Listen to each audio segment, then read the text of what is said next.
Hello, my name is DrPaulCottrell, and I'm recording this episode on January 21st. We're going to be going over the live stream from Davos for Trump's speech. So it hasn't begun yet. It's going to begin approximately in 15 minutes, assuming that because he was delayed due to his flight having an issue. But it's supposed to be taking place in about 15 minutes. So I'll be live streaming it, but I'm recording it. I'll be releasing it on all my channels. So please make sure you subscribe to YouTube, Brighteon, Bitchute, and Rumble. You can also follow me on X, TikTok, Substack, Patreon. If you like the work that I do, please help support it by purchasing the products. I have ebooks, supplements, and course material on immunology and pulmonology. You can also donate on my website, the-studio-reykjavik.com. You can donate through Stripe, PayPal, or buy me a coffee. You can also be a paid member to my Substack and Patreon channel. I release all these videos for free, so please help support the work that I do. We're going to listen in on Bloomberg as we wait for Trump to speak. 15, 20 minutes away from the main event, the President of the United States addressing not just this forum, but addressing the world a little bit later on. We've been waiting for this one over the last several weeks, and it's taken on even more importance following the events of the last weekend and the tension building between European officials and the President of the United States. Following that address, full coverage right here on Bloomberg Surveillance. We'll catch up with the National Economic Council Director, Kevin Hassett, on the content on that speech and the way forward. So Kevin Hassett has really been the one going out and promoting, teasing out what the president is going to discuss here in Davos when it comes to the housing market, when it comes to the credit card interest rate caps. On top of that, we do know the president is not going to make a decision when it comes to the Fed chair race here in Davos. But that someone, Kevin Hassett, is still in the running. So potentially maybe he can tell us what the conversations have been like over the past 24, 48 hours. Which Kevin's in front right now? I don't know. I've not been watching. Is that what it depends on? Watch is a little bit more He's got a lot, the hair is a little bit more puffy. Look, we have no idea, and it's not clear right now if the president knows exactly who he's going to pick. So we're not going to hear it now, but certainly he'll be asked, certainly say on to whatever is the budget. He might get some input this evening when he sits around for business roundtables and be meeting with CEOs right here at the forum, and he might say, straw poll, what do you guys think of Rick Reeder? What do you think of Kevin Hassett?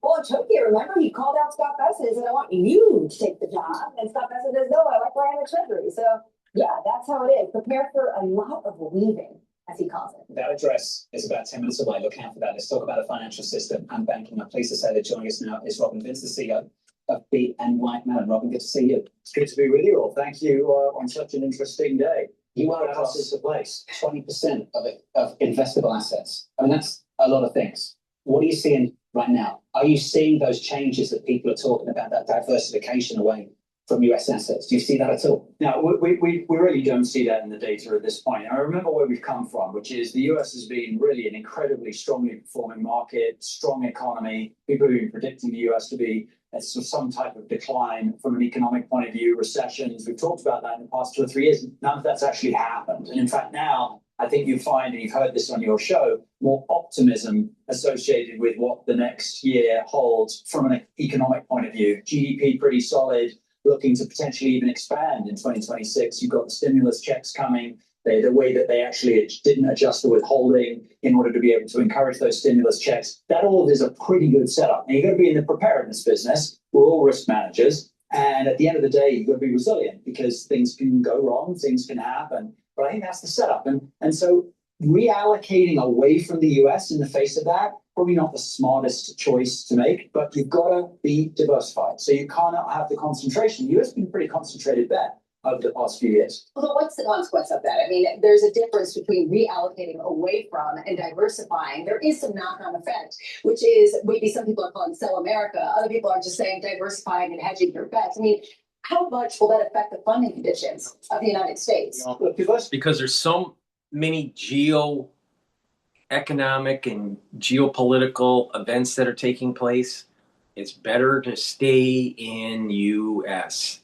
Trust me on this. Don't try to chase yield or return and in some sort of emerging market. You're going to get killed. Market went down because of the tariffs. The best thing to do is to start buying the S&P 500. The S&P 500 right now is trading at 6,822. It went as low as 6,740-ish or so when Trump announced potential tariffs against the European Union due to their stance on Greenland.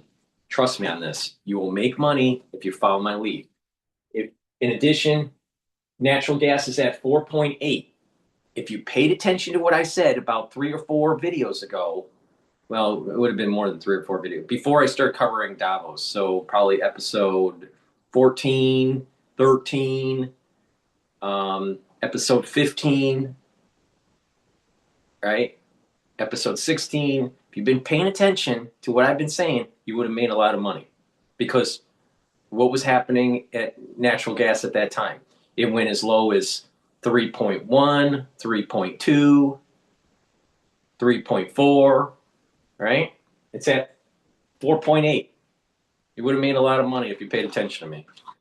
Please go to my store, the-studio-reykjavik.com, and get the structural nanosilver gels. I have 2 types. I have the renewal version and the silver gel version in tube form.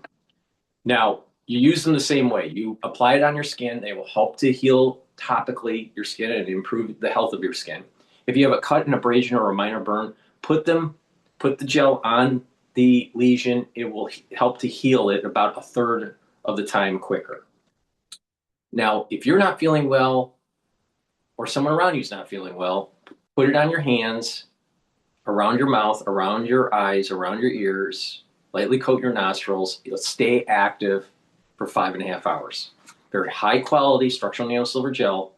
It helps to neutralize, and it's way better than Perel, and it helps to heal your skin. So you can get it in the Renew silver gel or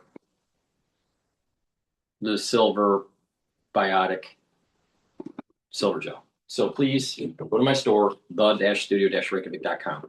I also have structural nanosilver toothpaste. It has no fluoride. It has the structural nanosilver.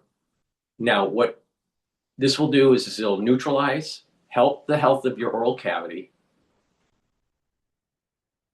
help the health of your teeth, and reduce plaque. But by using the structural nanosilver, and it's neutralizing, it's also going to help the health of your cardiovascular system and your valves for your heart. Why? Because it's neutralizing the bacteria that can lead to building up a plaque in your vascular system and harming your valves in your heart. So it's really important to take the structural nanosilver. This is the highest quality toothpaste that you can buy. It is a little bit more expensive, but you can't get anything better than this. So please go to my store and get the structural nanosilver toothpaste. In addition, it helps to neutralize. So if you're not feeling well because of the cold season, you want something to neutralize your oral cavity. This structural nanosilver toothpaste is very high quality. You need to go to my store and get a few tubes of this.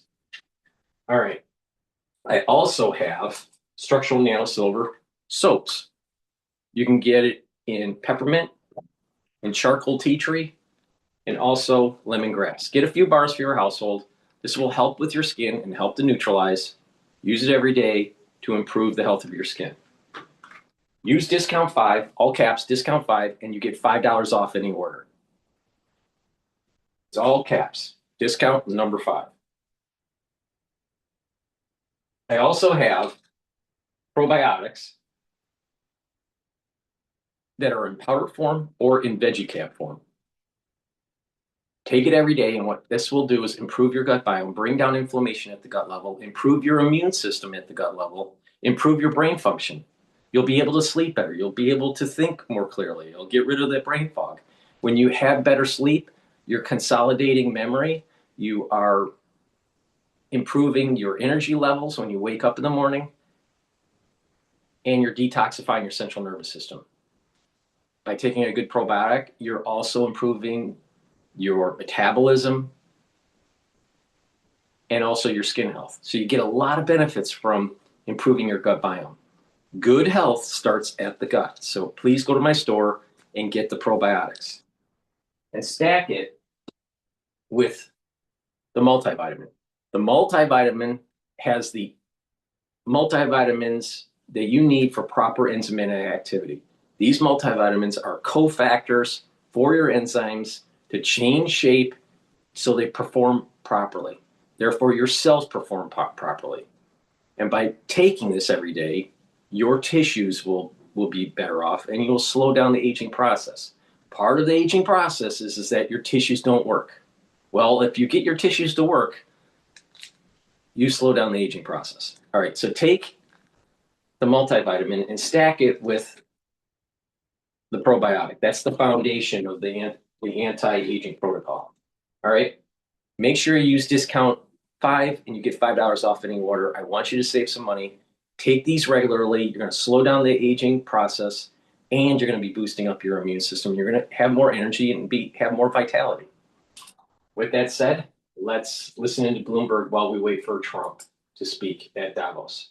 The President of the United States will address the World Economic Forum here in Davos, Switzerland. After that's wrapped up, commercial-free, throughout all of that, we'll be catching up with the National Economic Council Director, Kevin Hassett. So look out for all of that still to come right here on Bloomberg TV. In anticipation of this big event, let's turn to one of Wall Street's biggest names, the New York Stock Exchange, building a venue for trading tokenized stocks and ETFs around the clock. The NYSE President, Lynn Martin, joins us now for more. Lynn, good to see you.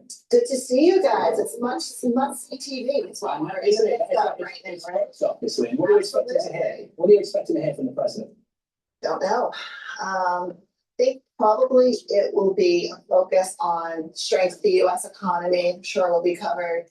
I'm sure the achievements of the administration over the last year will be covered. Other than that, I think it's a guessing game for all of us, right? What's your sense about the volatility and some of the headlines around geopolitics, around U.S. policy, and frankly, the incredible enthusiasm for capital markets here, particularly in the United States with respect to deals and IPOs, et cetera? Yeah, absolutely. I mean, our markets have done tremendously well. You look at the growth of the major indices over the last year, they've been resilient in spite of the volatility. I think that really speaks to the strength of the U.S. economy. And to your point, we continue to attract companies from not based in the U.S. to the U.S. markets. If I think about AstraZeneca and the moves that they made, they're going to be debuting on us through ordinary shares on February 2nd. They've seen 30% growth in their stock. There's still a tremendous amount of demand to tap the U.S. capital markets because of the unrivaled pool of liquidity, unrivaled transparency, and the amazing innovation that happens in the U.S., all of which I expect he's going to speak about. Late last year, there was supposed to be a huge boom in IPOs, and it was stymied by the government shutdown. You know, some of those offices weren't open to actually sign off on the deals. I'm just wondering how much that slowed things down in a way that still remains to be seen whether it can all come back. Yeah, it slowed it down operationally, but it didn't slow it down from a coming to market perspective. If I look at our pipeline, we're expecting a tremendous amount of activity in these next couple of weeks. Actually, we have a deal on the road at the moment. We have another deal going next week. Early February is queuing up to be quite active, but we really see it towards the back end of Q1 into Q2 with many deals targeting their public market debuts then. There was a pause around Liberation Day. From this point, there's a pause around the 43-day government shutdown. Could we potentially see a Greenland pause? We did see some pushback from financial markets. I don't know. Again, I think these companies are looking to tap the broadest investor pool possible and diversify their investor base. And there really isn't any substitute for that for the medium to long term. The private markets have done a good job in financing these companies and enabling these companies to continue to build, to innovate, to refine their strategy. But there isn't a substitute for the public markets for the long term. Are we about to make it easier to go public? I sure hope recent so. comments from the SEC. It seems like you're reliant at the moment. Yeah, we've been working a lot with Chairman Atkins and his team on paving a way for companies to go public. Now, that involves a variety of items. It's not just about quarterly versus semi-annual reporting. If you look at some of the pro-business legislation that a state like Texas has produced, that's designed to take away that uncertainty, that litigation risk, lessen that likelihood. It's why you've seen Texas become such a popular location for companies to incorporate it. And it's why we formed NYSE Texas last year as the first Texas incorporated exchange. We could see some mega IPOs in the next 12 months. SpaceX, OpenAI. Anthropic. Yeah, the list goes on and on and on. Lynn, can I get this question in? Am I the only one not excited about 24-hour trading? All right. Please go to my store, the-studio-reykjavik.com, as we're waiting for Trump to speak. Get the clarity factor. This will get rid of that brain fog, allow you to concentrate. And when you take this regularly, you'll be able to focus on your tasks. And over time, your neurons are going to connect better. The dendritic connections will improve. You'll think faster and have better memory. So this is a very powerful neurostack, very important to take supplements that improve your neurons, improve your cognition, improve your memory. Please go to my store and get the clarity factor. Make sure you use discount 5 and you get $5 off any order. And I also have a dual purpose supplement called olive leaf extract. This will help with your immune system and cardiovascular system. It brings down inflammation and allows you to control your lipid profile. It helps to bring down LDL levels and increase your HDL levels. When you bring down inflammation and control your lipid profile, you're reducing plaque formation. Super important for your cardiovascular system. When you bring down systemic inflammation, you're helping your immune system. You're boosting it up. When you have elevated cortisol levels, if you have chronic inflammation, your immune system is suppressed. So please go to my store, the-studio-reykjavik.com, and get the olive leaf extract.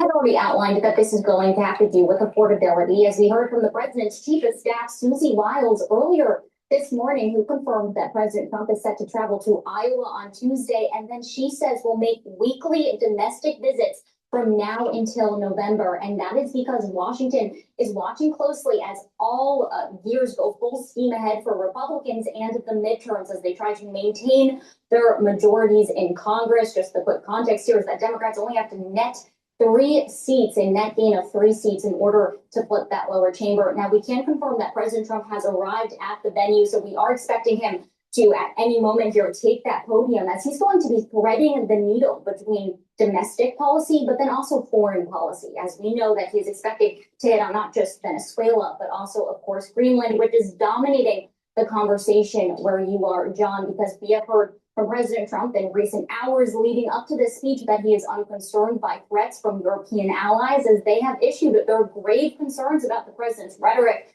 when it comes to what happens in Greenland. But I will add that our own analysts at Bloomberg Economics say that they expect the president to use this speech to very likely ease instead of escalate tensions when it comes to the issue. And that is because we have learned that President Trump will hold 5 diplomatic meetings after his speech on the sidelines in Davos, and perhaps will glean some sort of information on what potential offerings could look like.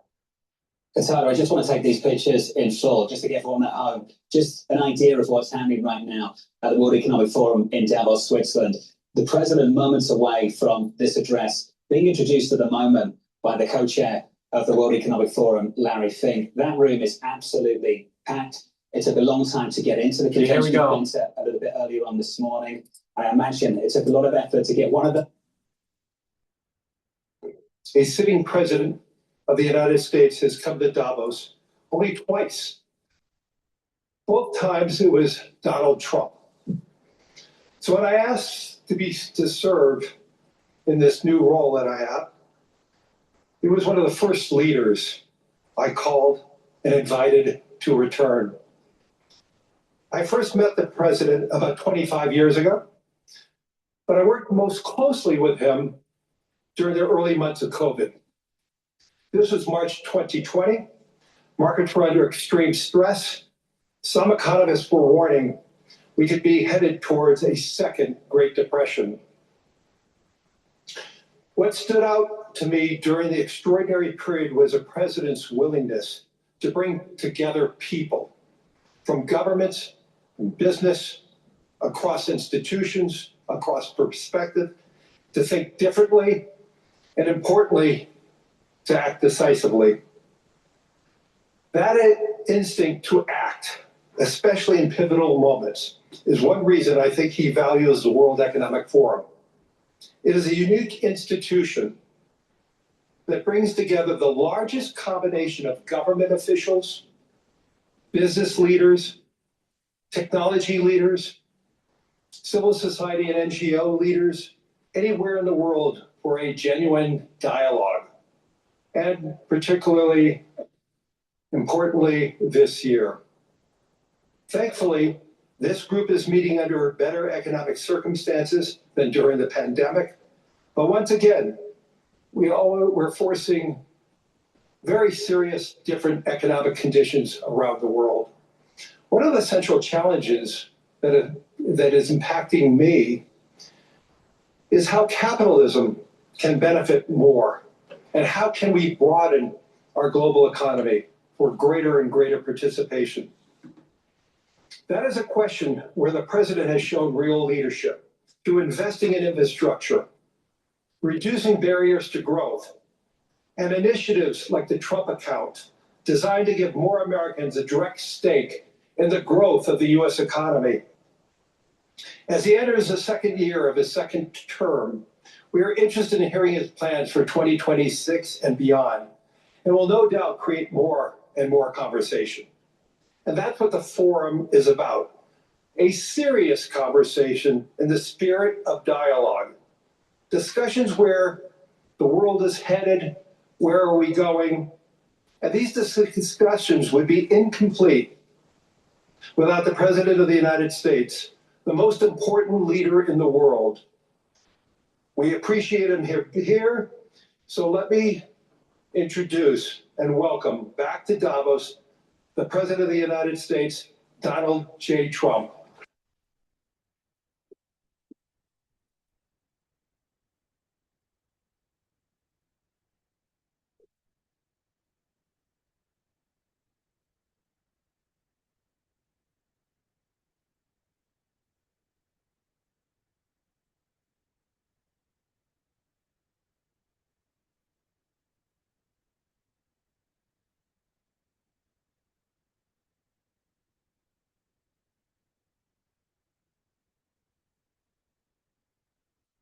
Well, thank you very much, Larry. It's great to be back in beautiful Davos, Switzerland, and to address so many respected business leaders, so many friends, few enemies, and all of the distinguished guests. It's a who's who, I will say that. I've come to this year's World Economic Forum with truly phenomenal news from America. Yesterday marked the one-year anniversary of my inauguration, and today, after 12 months back in the White House, our economy is booming, growth is exploding, productivity is surging, investment is soaring, incomes are rising, inflation has been defeated, our previously open and dangerous border is closed and virtually impenetrable. And the United States is in the midst of the fastest and most dramatic economic turnaround in our country's history. Under the Biden administration, America was plagued by the nightmare of stagflation, meaning low growth, and high inflation, a recipe for misery, failure, and decline. But now, after just 1 year of my policies, we are witnessing the exact opposite. Virtually no inflation and extraordinarily high economic growth. Growth like I believe you'll see very shortly our country has never seen before, perhaps no country has ever seen before. Over the past 3 months, core inflation has been just 1.6%. Meanwhile, fourth quarter growth is projected to be 5.4%, far greater than anybody other than myself and a few others had predicted. Since the election, the stock market has set 52 all-time high records. So that's in 1 year, 52 records, adding $9 trillion in value to retirement accounts, 401ks, and people's savings. People are doing very well. They're very happy with me. Since my inauguration, we've lifted more than 1.2 million people off of food stamps, and after 4 years, in which Biden secured less than $1 trillion of new investment in our country. Think of that, 1 trillion, substantially less than that. In 4 years, we've secured commitments for a record-breaking $18 trillion, and we think when the final numbers come out, they'll be closer to $20 trillion of investment. That's never been done by any country at any time, not even close. Just over 1 year ago, under the radical left Democrats, we were a dead country. Now we are the hottest country anywhere in the world. In fact, the United States economy is on pace to grow at double the rate that was projected by the IMF just last April. And with my growth and tariff policies, it should be much higher. I really believe we can be much higher than that. And this is all great news, and it's great for all nations. The USA is the economic engine on the planet. And when America booms, the entire world booms. It's been the history. When it goes bad, it goes bad. You all follow us down and you follow us up. And we're at a point that I don't believe we've ever been. I never thought we could do it this quickly. My biggest surprise is I thought it would take more than a year, maybe like a year and 1 month.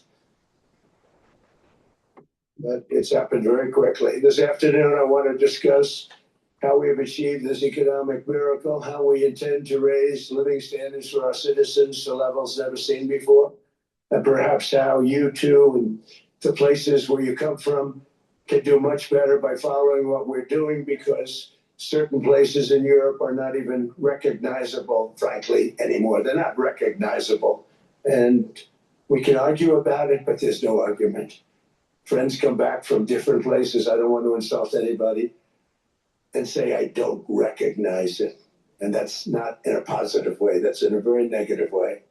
And I love Europe, and I want to see Europe go good, but it's not heading in the right direction. In recent decades, it became conventional wisdom in Washington and European capitals that the only way to grow a modern Western economy was through ever-increasing government spending, unchecked mass migration, and endless foreign imports.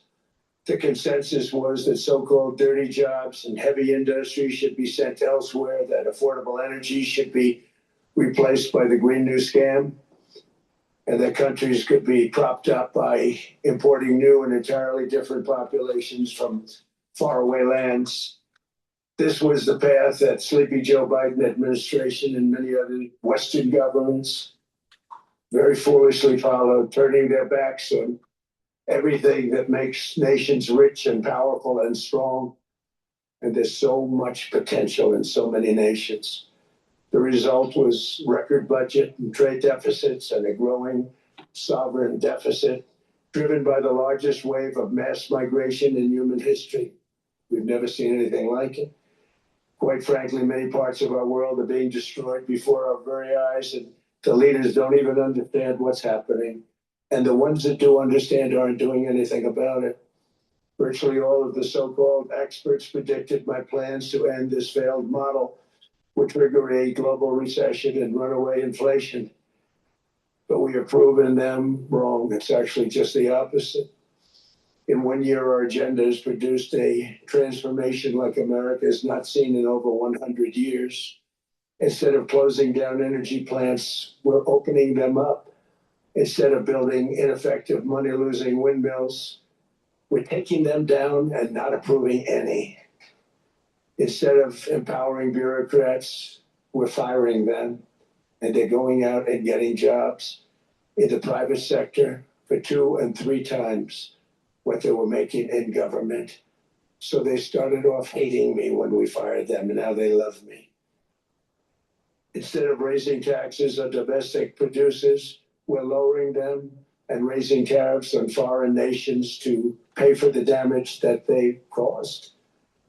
In 12 months, we have removed over 270,000 bureaucrats from the federal payrolls, the largest single-year reduction in government employment since the end of World War II. Nobody thought that was coming, but we had no choice. To make a country great, you can't have all federal jobs. We've cut federal spending by $100 billion and slashed the federal budget deficit by 27% in the single year. It's going to go down quite a bit more from that, driving inflation way down from the record highs of the Biden administration. Every month they went up and up and up. I promised to cut 10 old regulations for every single new regulation, but instead I've cut, actually till this point, 129 regulations for every one new regulation approved. So every time they come in with a new regulation, we do at least 10, but so far it's averaging out to 129, if you can believe it. In July, we passed the largest tax cuts in American history, including no tax on tips, no tax on overtime, no tax on Social Security for our great seniors. We also provided 100% expensing. That's the one they like. And bonus depreciation for all new equipment and capital investments to help companies expand and shift production to America. They are so in love with it. They build a plant, they're able to deduct it immediately, the whole thing, rather than waiting 38 to 41 years in the old days. This is a miracle taking place. Nobody thought it would ever be done by any country. It's done by us. It was what made my first term the most successful 4-year term that we've ever had from a financial standpoint. And now we've upped it. This is a 10-year program, not a 1-year program. But you're allowed to deduct everything in 1 year. It used to be 38 to 41 years. With tariffs, we've radically reduced our ballooning trade deficit, which was the largest in world history. We were losing more than $1 trillion every single year, and it was just wasted. It was going to waste. But in 1 year, I slashed our monthly trade deficit by a staggering 77%. And all of this with no inflation, something everyone said could not be done. There were a couple of brilliant people that actually thought I was doing the right thing. I thought I was doing the right thing. Now they all think I'm doing the right thing because they can't believe the numbers. American exports are now up by more than $150 billion. Domestic steel production is up by 300,000 tons a month, and it's doubling over the next 4 months. It's doubling and tripling, and we have steel plants being built all over the country. Nobody thought they'd see that. Factory construction is up by 41%, and that number is really going to skyrocket right now because that's during a process that they're putting in to get their approvals, and we've given very, very quick, fast approvals. In the process, we've made historic trade deals with partners covering 40% of all U.S. trade. Some of the greatest companies and countries in the world. We have countries as our partner too. The European nations, Japan, South Korea, they're our partners. They've gone into massive deals with us, especially on oil and gas. And these agreements raise growth and cause stock markets to boom, not only in the US, but virtually every country that came to make a deal, because as you've learned, when the United States goes up, you follow. It's really become a staple.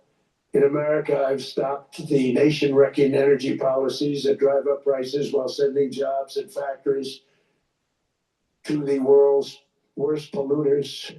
They are indeed polluters. Under Sleepy Joe Biden, new domestic oil and gas leases fell by 95%. Think of that. And they wonder, why was gasoline going up so fast? The gasoline actually topped $5 a gallon, in some places $7 a gallon, and more than 100 major power plants were violently shut down by incompetent people that had no idea what the hell they were doing. Under my leadership, U.S. natural gas production is at an all-time high by far. U.S. oil production is up by 730,000 barrels a day, and last week we picked up 50 million barrels from Venezuela alone.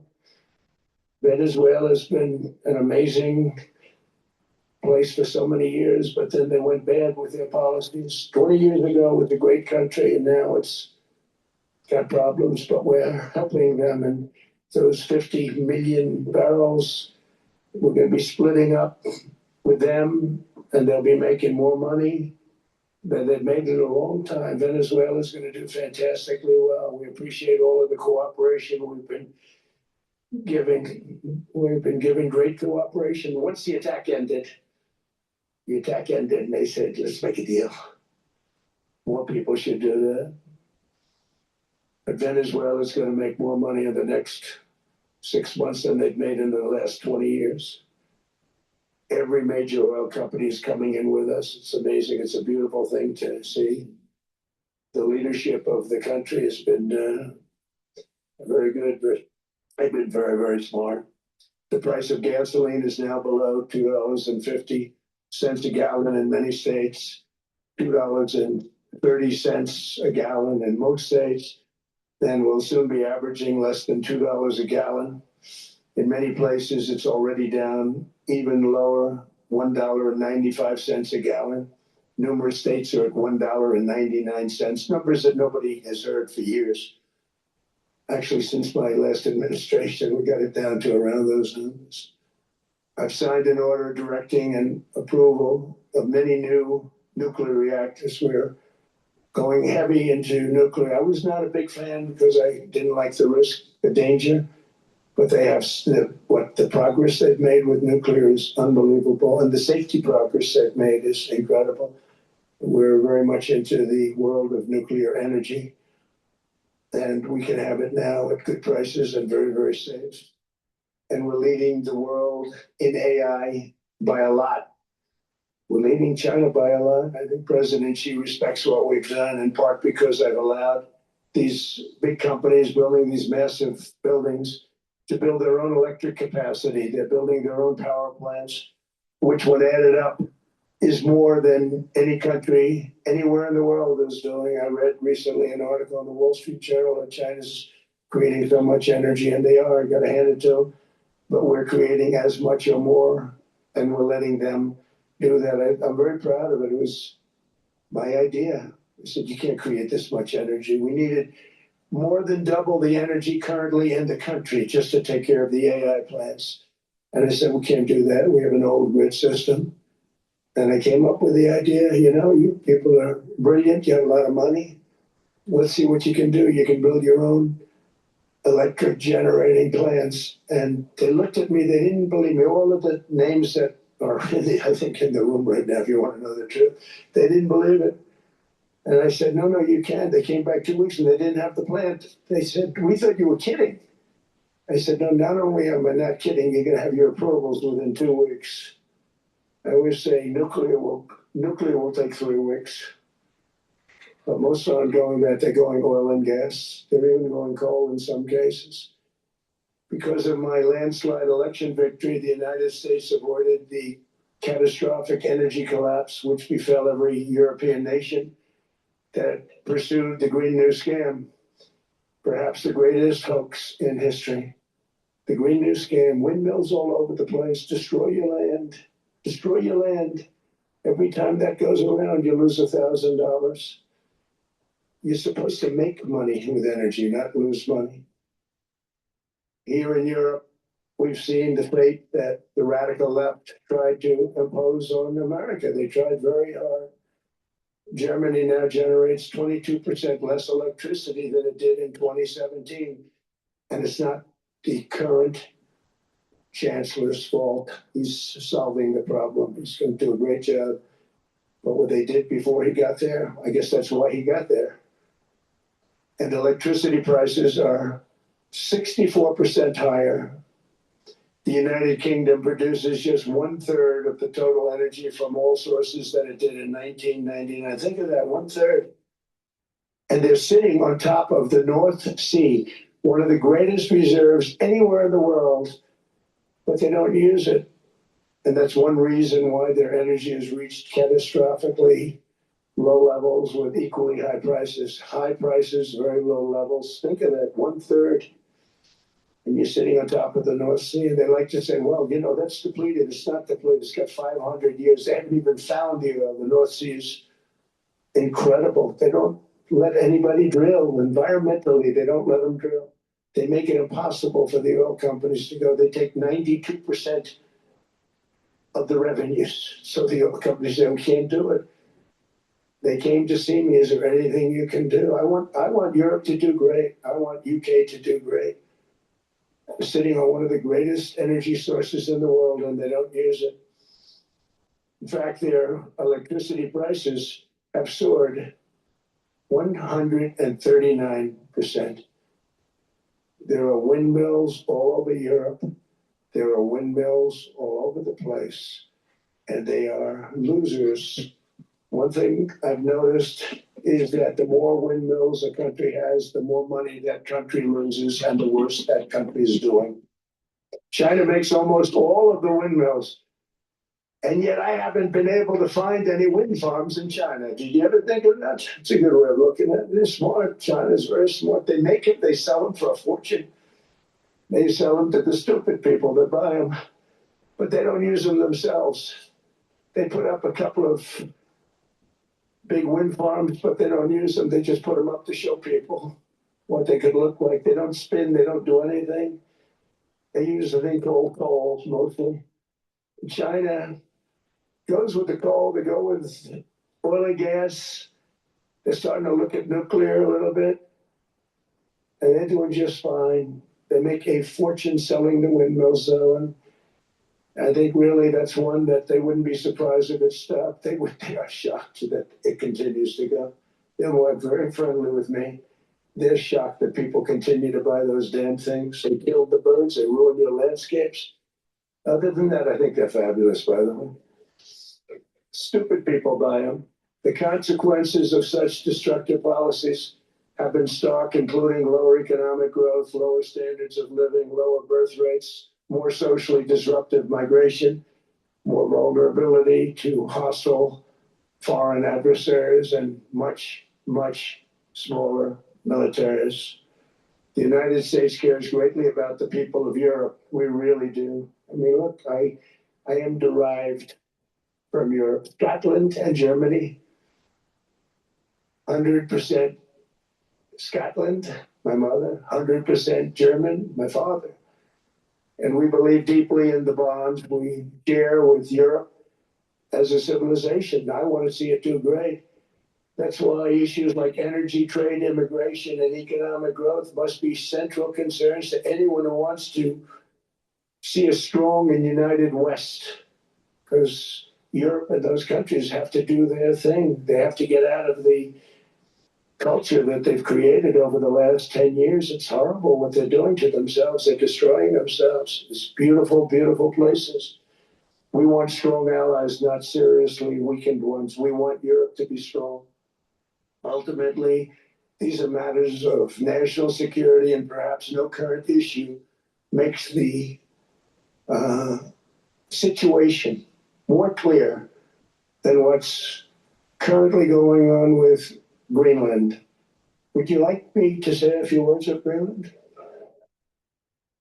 I was going to leave it out of the speech, but I think I would have been reviewed very negatively. I have tremendous respect for both the people of Greenland and the people of Denmark, tremendous respect. But every NATO ally has an obligation to be able to defend their own territory. And the fact is, no nation or group of nations is in any position to be able to secure Greenland other than the United States.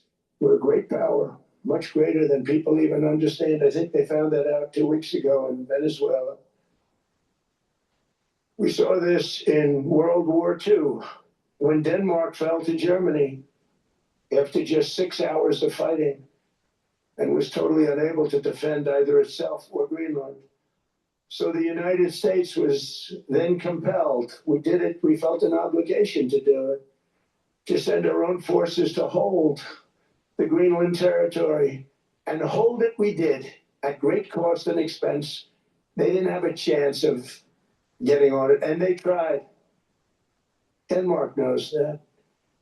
We literally set up bases on Greenland for Denmark. We fought for Denmark. We weren't fighting for anyone else. We were fighting to save it. But Denmark, big, beautiful piece of ice. It's hard to call it land. It's a big piece of ice. But we saved Greenland and successfully prevented our enemies from gaining a foothold in our hemisphere. So we did it for ourselves also. And then after the war, which we won it big. Without us, right now you'd all be speaking German and a little Japanese, perhaps. After the war, we gave Greenland back to Denmark. How stupid were we to do that? But we did it. But we gave it back. But how ungrateful are they now? So now our country and the world face much greater risks than it did ever before because of missiles, because of nuclear, because of weapons of warfare that I can't even talk about. 2 weeks ago, there's still weapons that nobody ever heard of. They weren't able to fire one shot at us. They said, what happened? Everything was discombobulated. They said, we got him in our sights. Press the trigger, and nothing happened. No anti-aircraft missiles went up. There was one that went up about 30 feet and crashed down right next to the people that sent it. They said, what the hell is going on? Those defensive systems were made by Russia and by China. So they're going to go back to the drawing boards, I guess. Greenland is a vast, almost entirely uninhabited and undeveloped territory. It's sitting undefended in a key strategic location between the United States, Russia, and China. That's exactly where it is, right smack in the middle. Wasn't important nearly when we gave it back. You know, when we gave it back, it wasn't the same as it is now. It's not important for any other reason, you know, everyone talks about the mineral. There's so many places. There's so rare earth. No such thing as rare earth. There's rare processing, but there's so much rare earth. And this, to get to this rare earth, you got to go through hundreds of feet of ice. That's not the reason we need it. We need it for strategic national security and international security. This enormous unsecured island is actually part of North America, on the northern frontier of the Western Hemisphere. That's our territory.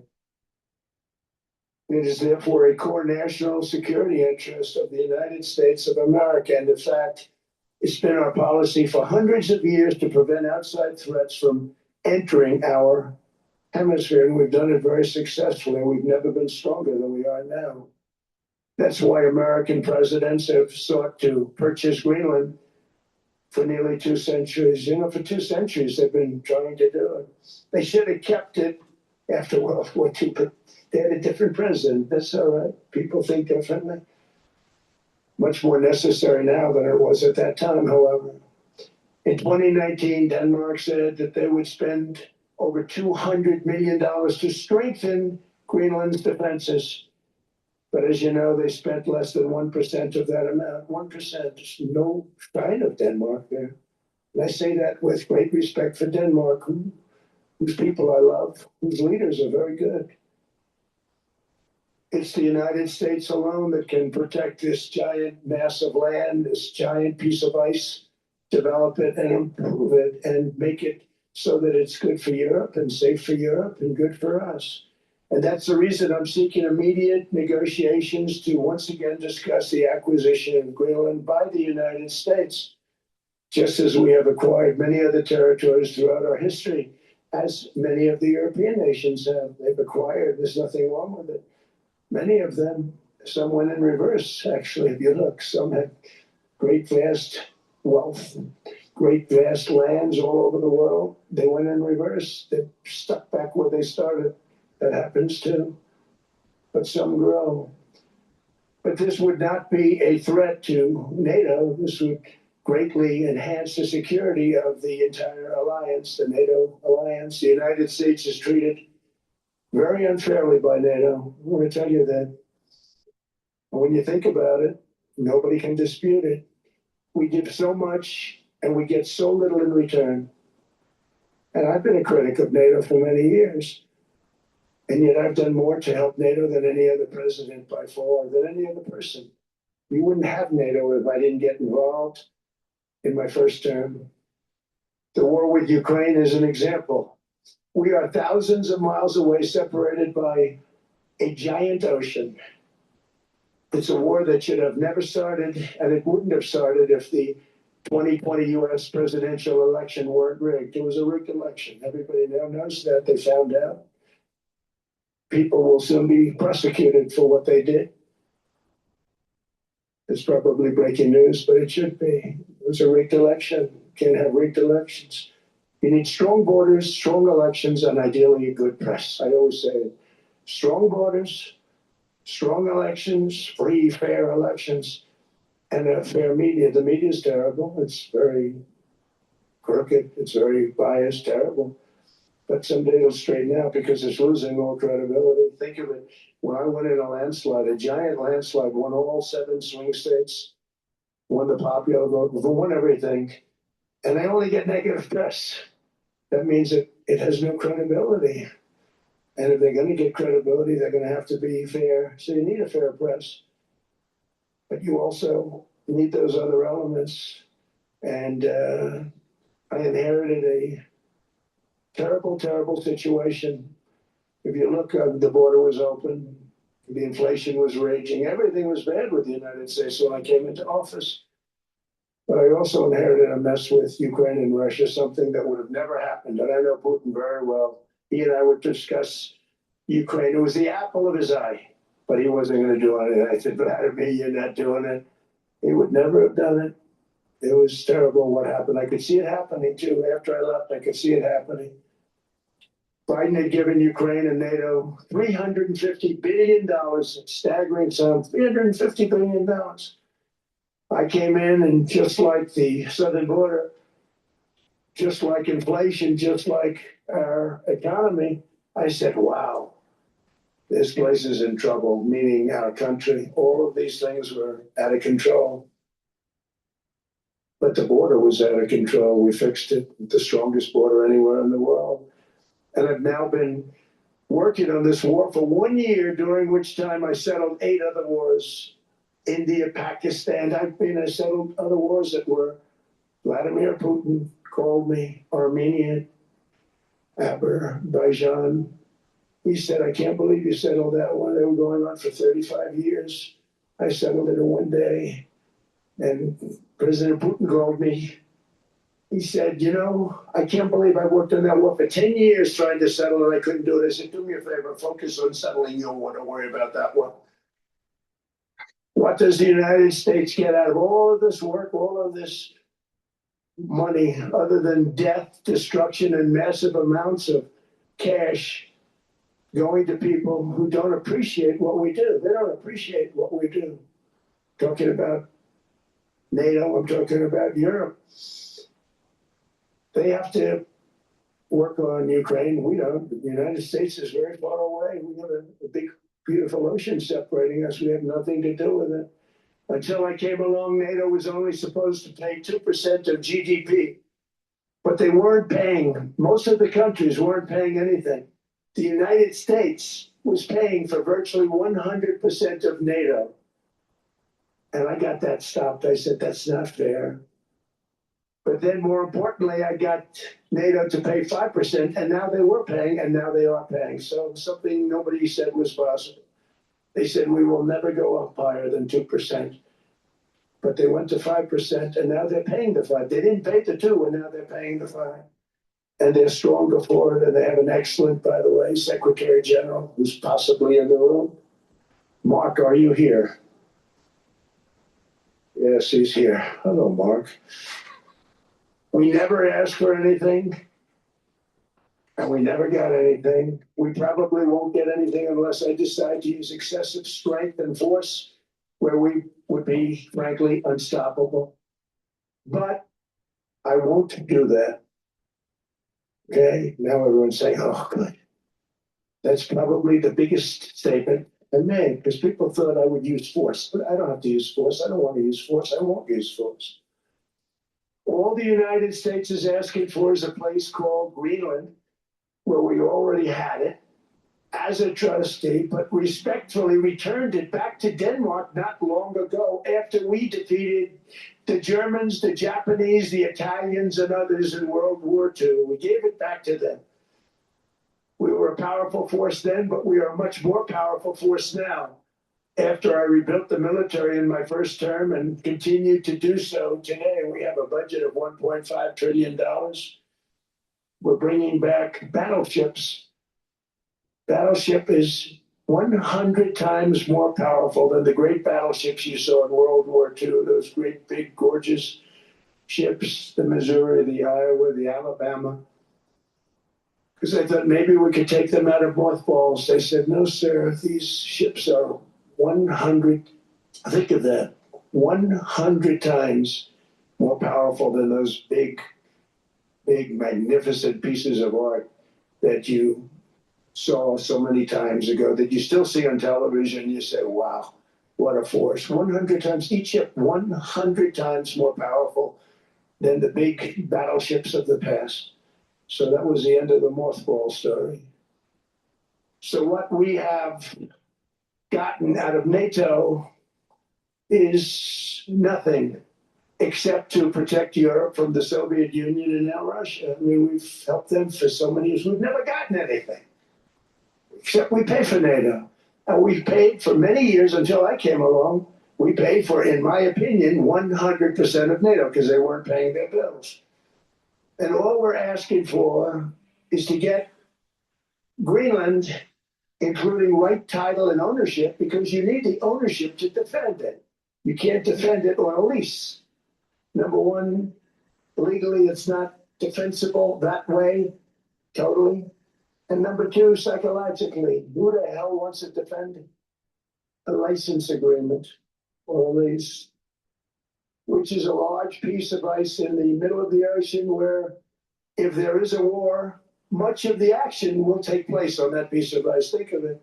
Those missiles will be flying right over the center of that piece of ice.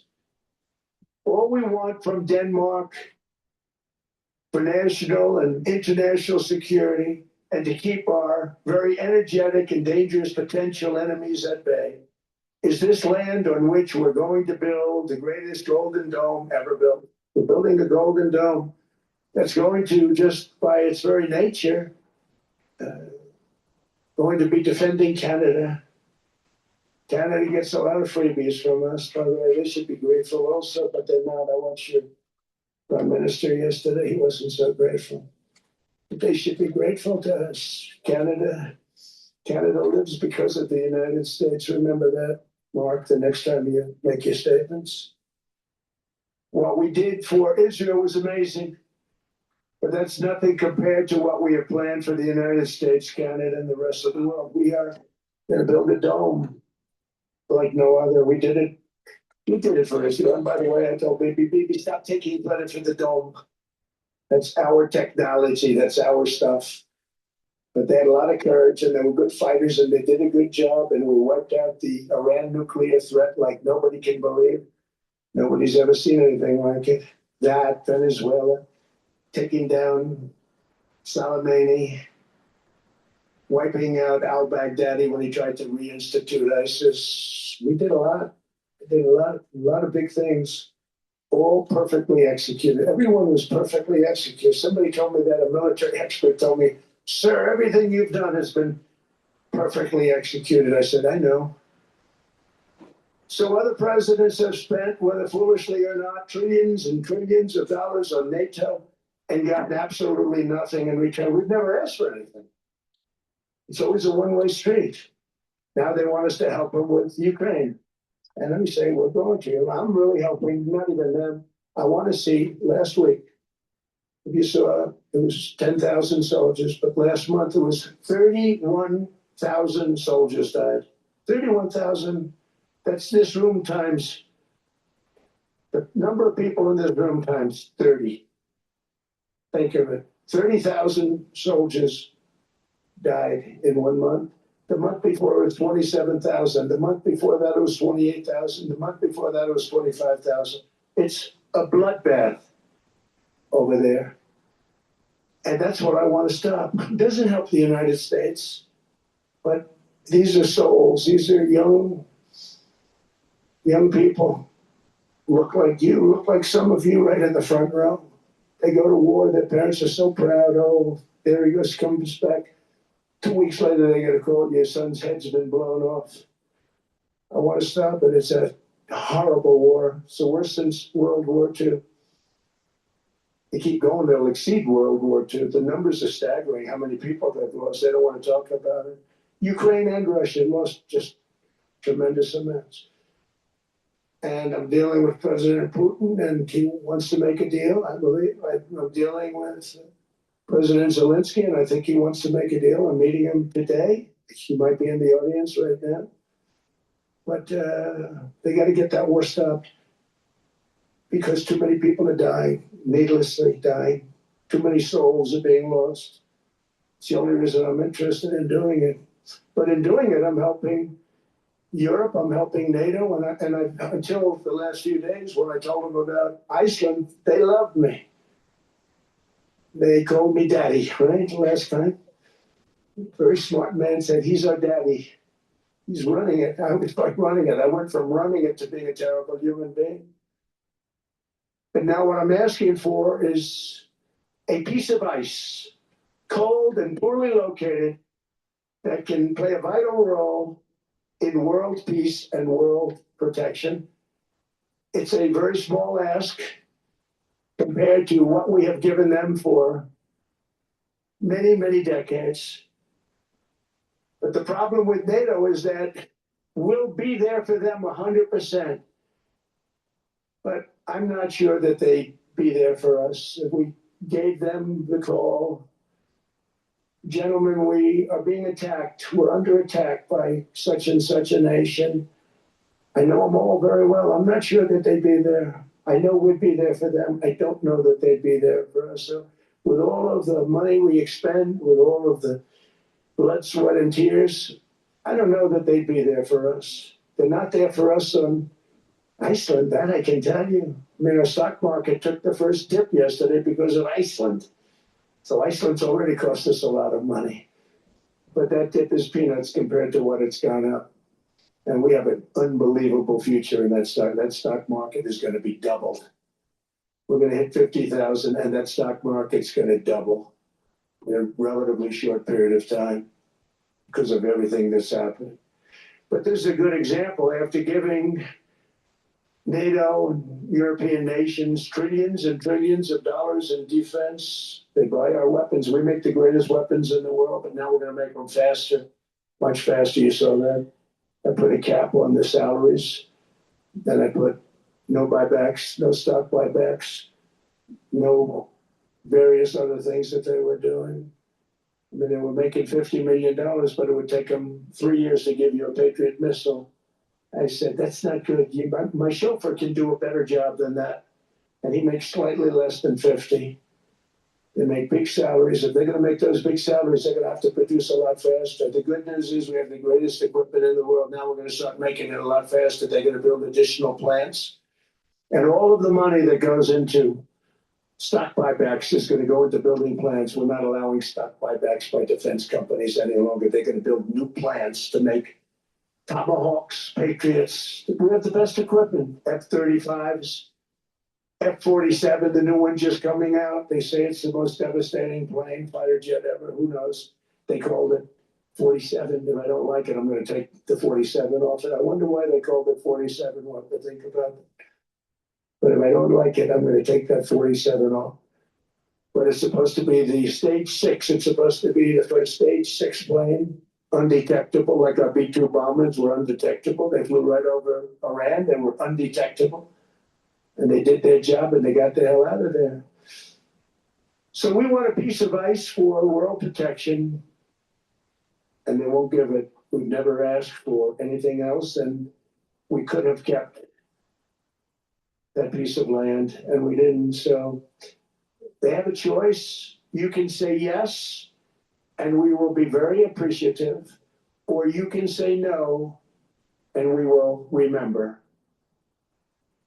A strong and secure America means a strong NATO, and that's one reason why I'm working every day to ensure our military is very powerful, our borders are very strong, and above all, our economy is strong because national security requires economic security and economic prosperity, and we have the greatest that we've ever had. Biden and his allies destroyed our economy. and gave us perhaps the worst inflation in American history. They say 48 years, I say forever, but I think 48 years is the equivalent to forever.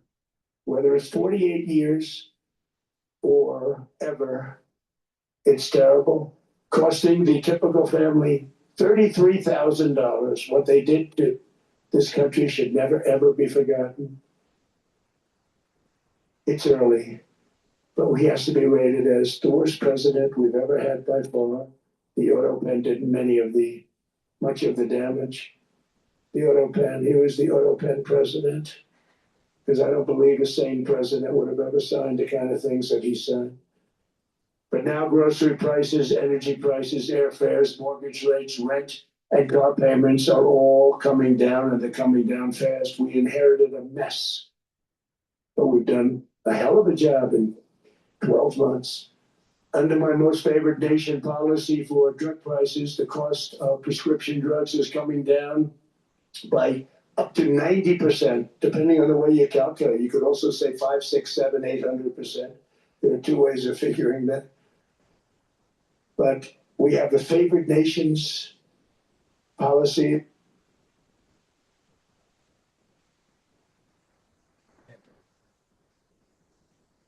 We lost the food. You can buy the stuff for nothing. We go all over the world. We can buy it for nothing. Because basically America was subsidizing every nation in the world. Because presidents allowed them to get away with it. It became very tough. So when I called up Emmanuel Macron, I watched him yesterday with those beautiful sunglasses. What the hell happened? But I watched him sort of be tough. But he was at $10 for a pill. And I said, Emmanuel, and I have all the big pharmaceutical companies are in total agreement. It wasn't easy, by the way. They're tough, smart. They've been getting away with this scam for a long time. But they gave it up. But they said, you'll never get the countries to approve it. I said, why is that? Because they won't. They always said, we're not paying anymore. Get the rest of the United States. So over the years, they stayed the same. We just went up, up, up. And I mean, we would pay 13, 14, 15 times more than some certain countries would. So I said, no, they'll approve it 100%. So you'll never get them to approve it. I said, I guarantee you. But I actually started with Emmanuel, who probably is in the room too. And I like him. I actually like him. Hard to believe, isn't it? And I said, Emmanuel, you're going to have to lift the price of that bill to $20, maybe $30. Think of that. That means it's a doubling of prescription drugs. Might be a tripling, might be a quadrupling. It's not easy. No, Donald, I will not do that. I said, yes, you will, 100%. He said, no. You're asking me to double. I said, Emmanuel, you've been taking advantage of the United States for 30 years with prescription drugs. You really could do it, and you will do it. I have no doubt. In fact, I am 100% sure you're going to. No, I will not do it. Because yes, in all fairness, he has to double or triple. Because the world being a bigger place than the United States, it's not that you meet in the middle. You just have to go up some, and we come down a lot. They go up a little, we come down a lot. So we're at $130, they're at 10. So they may have to go to 20 or 30. No more than that. I said, Emmanuel, you're going to be doubling or tripling. No. I said, here's the story, Emmanuel. The answer is you're going to do it. You're going to do it fast. Then if you don't, I'm putting a 25% tariff on everything that you sell into the United States and a 100% tariff on your wines and champagnes. And that's about 10 times more than what I'm requesting. And you're going to do it. I don't want to go public with it, but you may make me do that. No, Donald, I will do it. I will do it. It took me, on average, 3 minutes a country. Saying the same thing, you will do it. They all said, no, I will not do it. You're asking me to double the cost of prescription. I said, that's right, because you've been screwing us for 30 years. And they said, we will not do it. I said, that's all right. On Monday morning, we're putting a 25, 30, 50. I gave different numbers for different countries. This is also national security we're talking about. Not fair. We're not going to subsidize the whole world.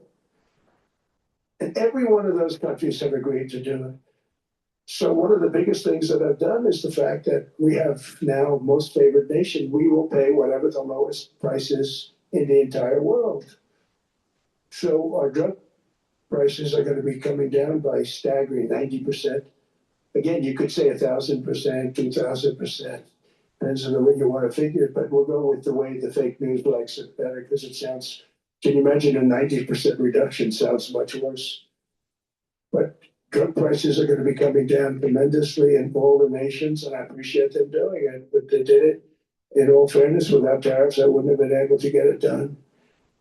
After declining $3,000 under Biden, real incomes are up in the United States by $2,000, $3,000, and even $5,000 and more. Home ownership has always been a symbol of health and vigor of American society, but that goal fell out of reach for millions and millions of people in the Biden era because interest rates went up so high. Today, I'm taking action to bring back this bedrock of the American dream. In recent years, Wall Street giants and institutional investment firms, many of you are here, many of you are good friends of mine, many of you are supporters. Sorry to do this, Joe, I'm so sorry. But you've driven up housing prices by purchasing hundreds of thousands of single-family homes, and it's been a great investment for them. Often as much as 10% of houses on the market. You know, the crazy thing is a person can't get depreciation on a house, but when a corporation buys it, they get depreciation. Okay, that's something we're going to have to think about too. I don't know if too many people think about that. You buy a corporation, they buy 500 houses, they buy hundreds of thousands, they buy 500 houses, they can take depreciation. A person sweats and works and buys one house, they can't. But homes are built for people, not for corporations, and America will not become a nation of renters. We're not going to do that. That's why I have signed an executive order banning large institutional investors from buying single-family homes. It's just not fair to the public. They're not able to buy a house. And I'm calling on Congress to pass that ban into permanent law, and I think they will. One of the biggest barriers to saving for a down payment has been surging credit card debt. The profit margin for credit card companies now exceeds 50%, one of the biggest. And they charge Americans interest rates of 28%, 30%, 31%, 32%. What happened to usury? So to help our citizens recover from the Biden disaster, all caused by this horrible precedent, just horrible precedent, I'm asking Congress to cap credit card interest rates at 10% for 1 year. And this will help millions of Americans save for a home. They have no idea they're paying 28%. They go out there a little late in their payment and they end up losing their house. It's terrible. To unleash innovation and savings and financing, I'm also working to ensure America remains the crypto capital of the world. And to that end, last year, I signed the landmark Genius Act into law. And now Congress is working very hard on crypto market structure legislation, Bitcoin, all of them, which I hope to sign very soon, unlocking new pathways for Americans to reach financial freedom. And I did it for two reasons. Number one, I thought it was politically good, and it was. I got tremendous political support. But more importantly, China wanted that market too. It's just like they want the AI. And we've got that market, I think, pretty well locked up. If I didn't do it, you know, Biden was totally against it until before the election when they realized that, you know, there were millions of people voting against him over crypto. And all of a sudden they loved it very much, but it was too late. They blew it. But it is politically popular, but it's much more importantly, we have to make it so that China doesn't get the hold of it. And once they have that hold, we're not going to be able to get it back. So I'm honored to have done it. Finally, I've instructed government-backed institutions to purchase up to $200 billion in mortgage bonds to bring down interest rates. And I'll be announcing a new Fed chairman in the not-too-distant future. I think he'll do a very good job. So he gave away some of it. they give that away. So we have something, get something, but somebody that's very respected. They're all respected. They're all great. Everyone that I interviewed is great. Everyone could do, I think, a fantastic job. Problem is they change once they get the job. They're saying everything I want to hear, and then they get the job. They're locked in for 6 years. They get the job, and all of a sudden, let's raise rates a little bit. I call them, sure, we'd rather not talk about this. It's amazing how people change once they have the job. It's too bad. Sort of disloyalty, but they got to do what they think is right. We have a terrible chairman right now. Jerome Too Late Powell is always too late. And he's very late with interest rates, except before the election, he was just fine for the other side. So we're going to have somebody that's great, and we hope he does the right job. Last week, the average 30-year mortgage rate dropped below 6% for the first time in many years.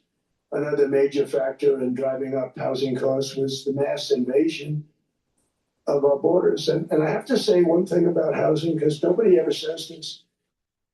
I am very protective of people that already own a house, of which we have millions and millions and millions.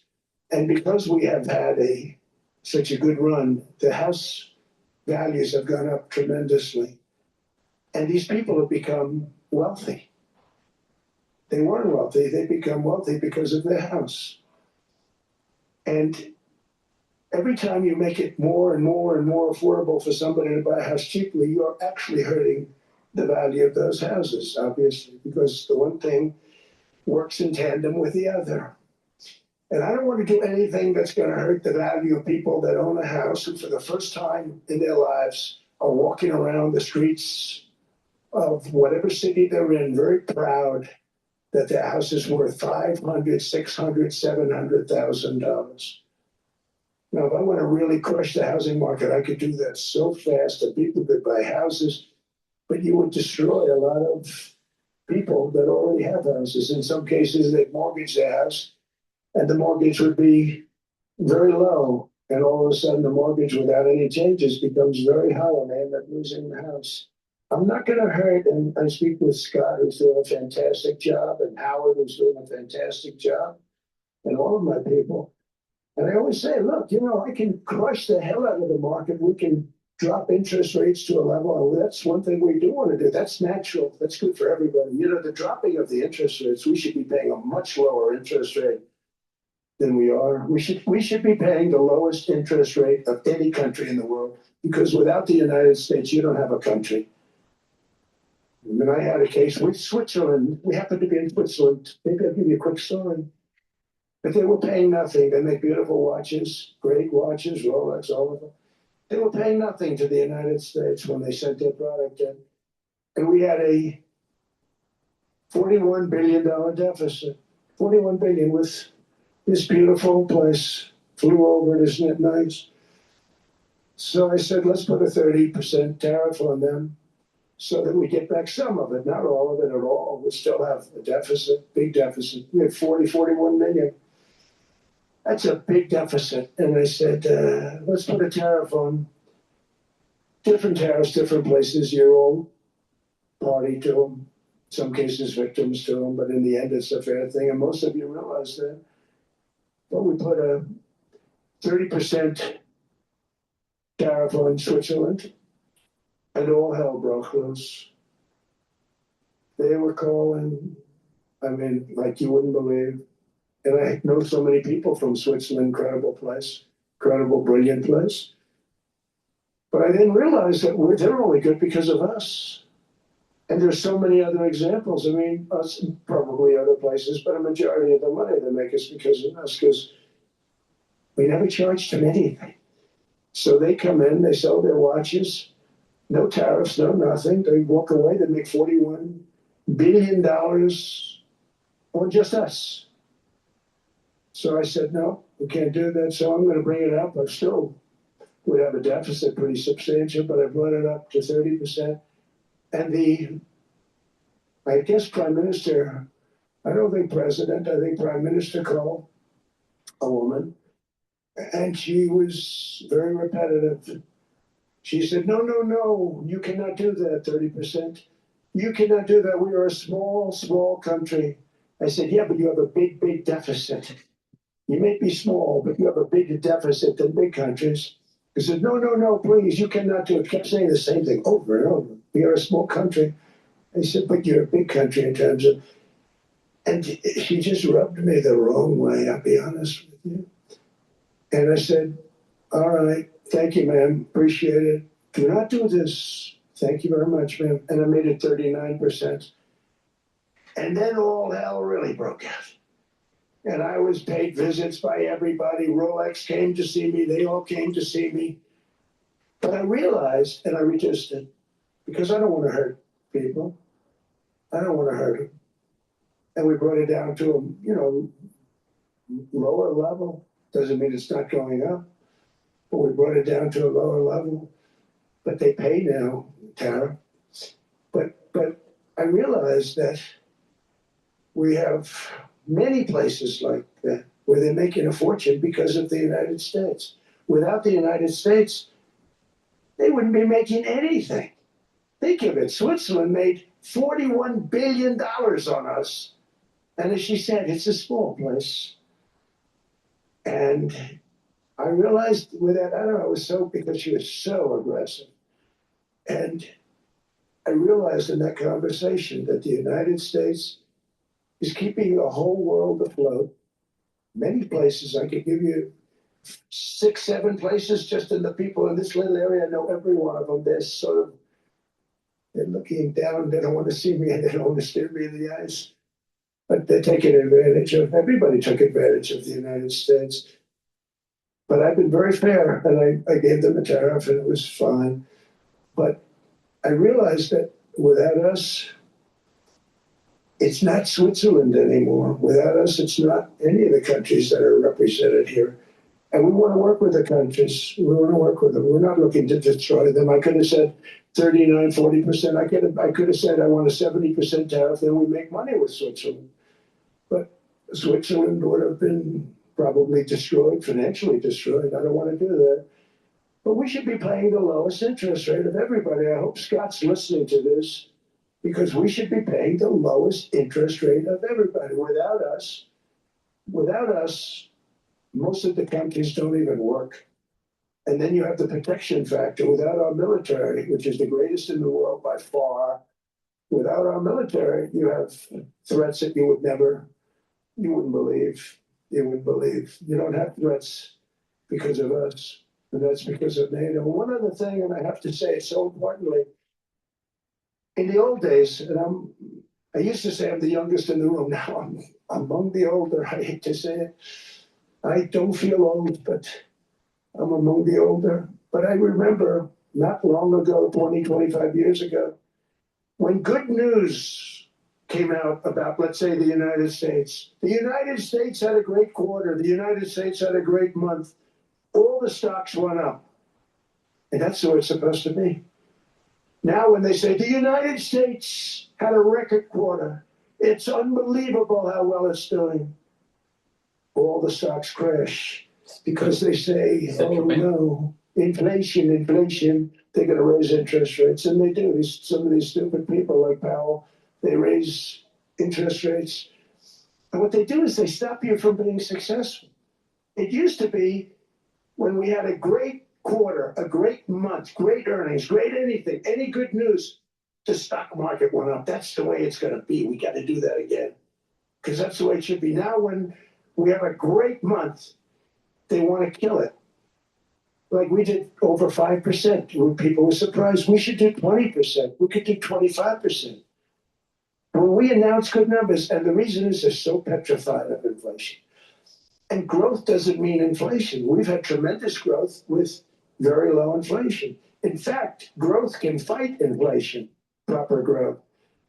So we want to get back to the days when we announce great numbers, because we're going to be announcing phenomenal. All these factories that are being built at record, thousands of businesses are being built right now. Remember, $18 trillion is invested. I think the second number is 3. And that was China many years ago. Investments in the country from outside.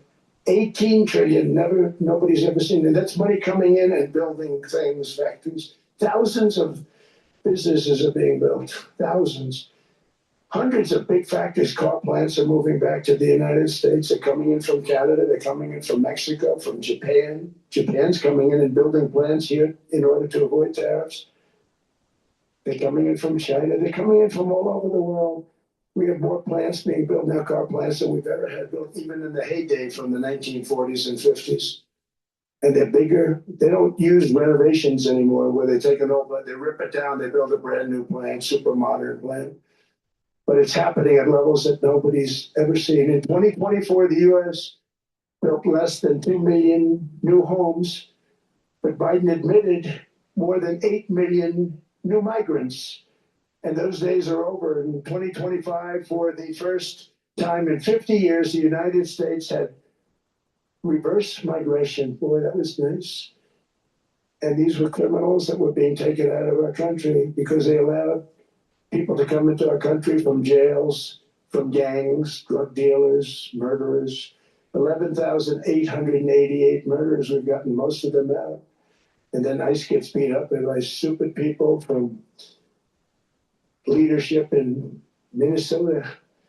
We actually are helping Minnesota so much, but they don't appreciate it. Most places do. You know, Washington, D.C. is the safest place now in the United States. It was a very dangerous place to walk. And now you can walk with your wife, your kids, right through the middle of the city right now. Washington, D.C. is as safe as it gets. It was one of the most unsafe. I had to admit, we sent in the military, the National Guard. Within 2 months, it was great. Within 3 months, it's like a really great place and a safe place and a beautiful place. It's even been cleaned up. The graffiti's gone. Fences are gone. We don't have to worry about fences anymore. All of the places, the grasses are cut and replaced with new grass in many cases. So it's all going to happen in the spring. But Washington and D.C. is beautiful again, and it's safe. New restaurants are opening up. They're all closing. Now you can't get into a restaurant. Restaurants in Washington, D.C. are all opening. Memphis also, Memphis, Tennessee, New Orleans, Louisiana. We're there for 3 weeks. We've cut the crime down just by 64%. Within another month, we'll have virtually no crime there. We can do that all over. We're going to help the people in California. We want to have no crime. I know Gavin was here. I used to get along so great with Gavin when I was president. Gavin's a good guy. And we're going to, if he needed it, I would do it in a heartbeat. I'd love to see. We did help them a lot in Los Angeles, a lot with the early in my term when they had some problems. But we would love to do it. I would say this, if I were Democrat governor or whatever, I would call up Trump. I'd say, come on in, make us look good. Because we're cutting crime down to nothing.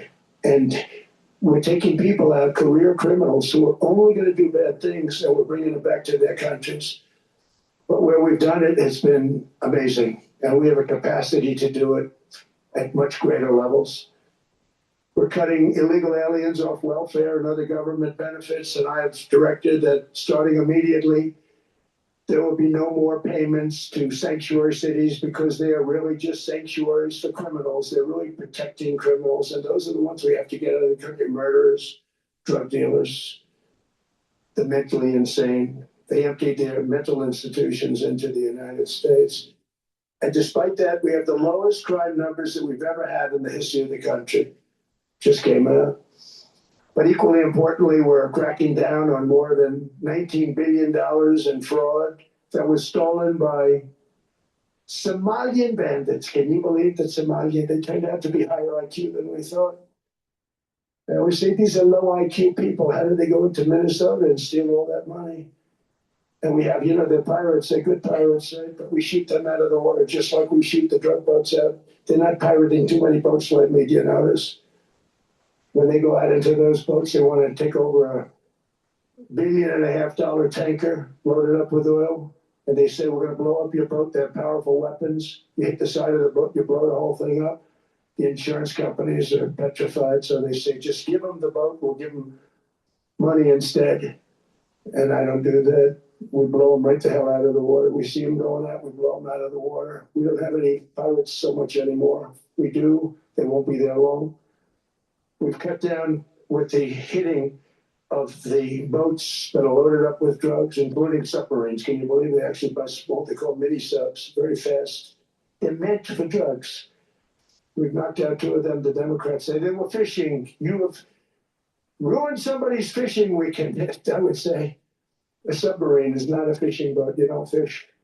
But we've knocked down drugs by water, the oceans, the sea, by 97.2%. Think of that.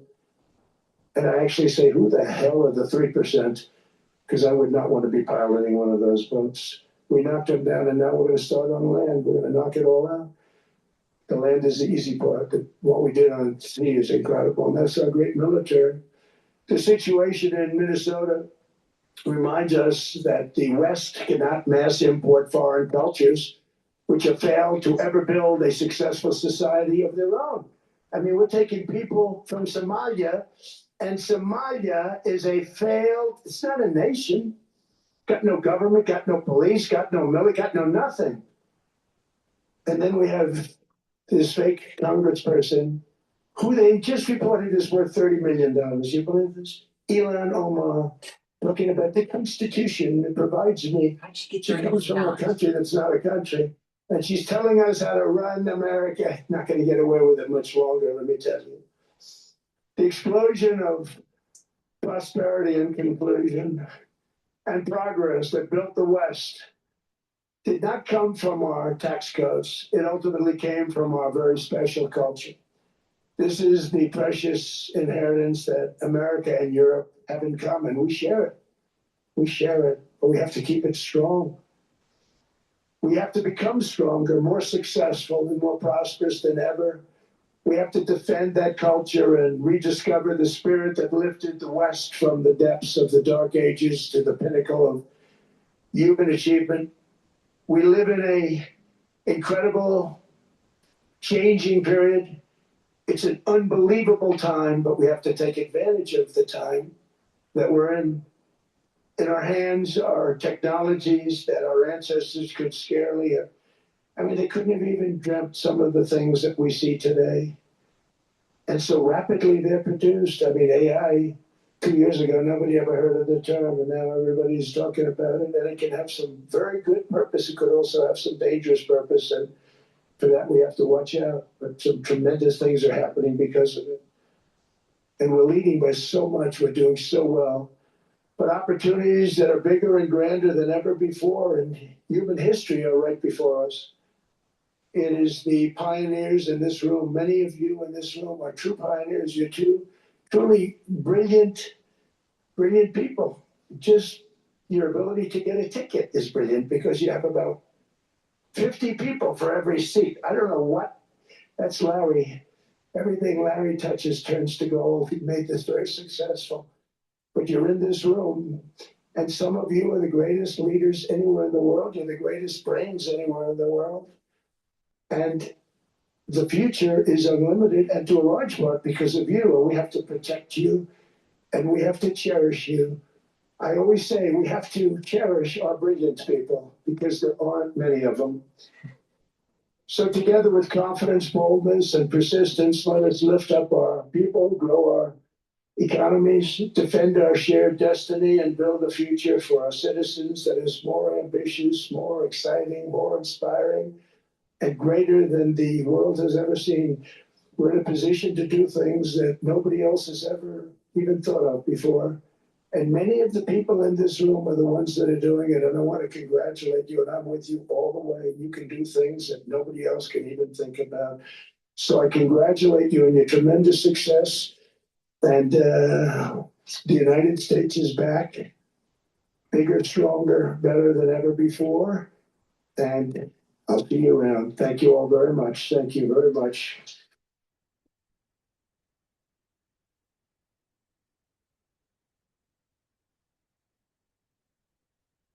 Thank you.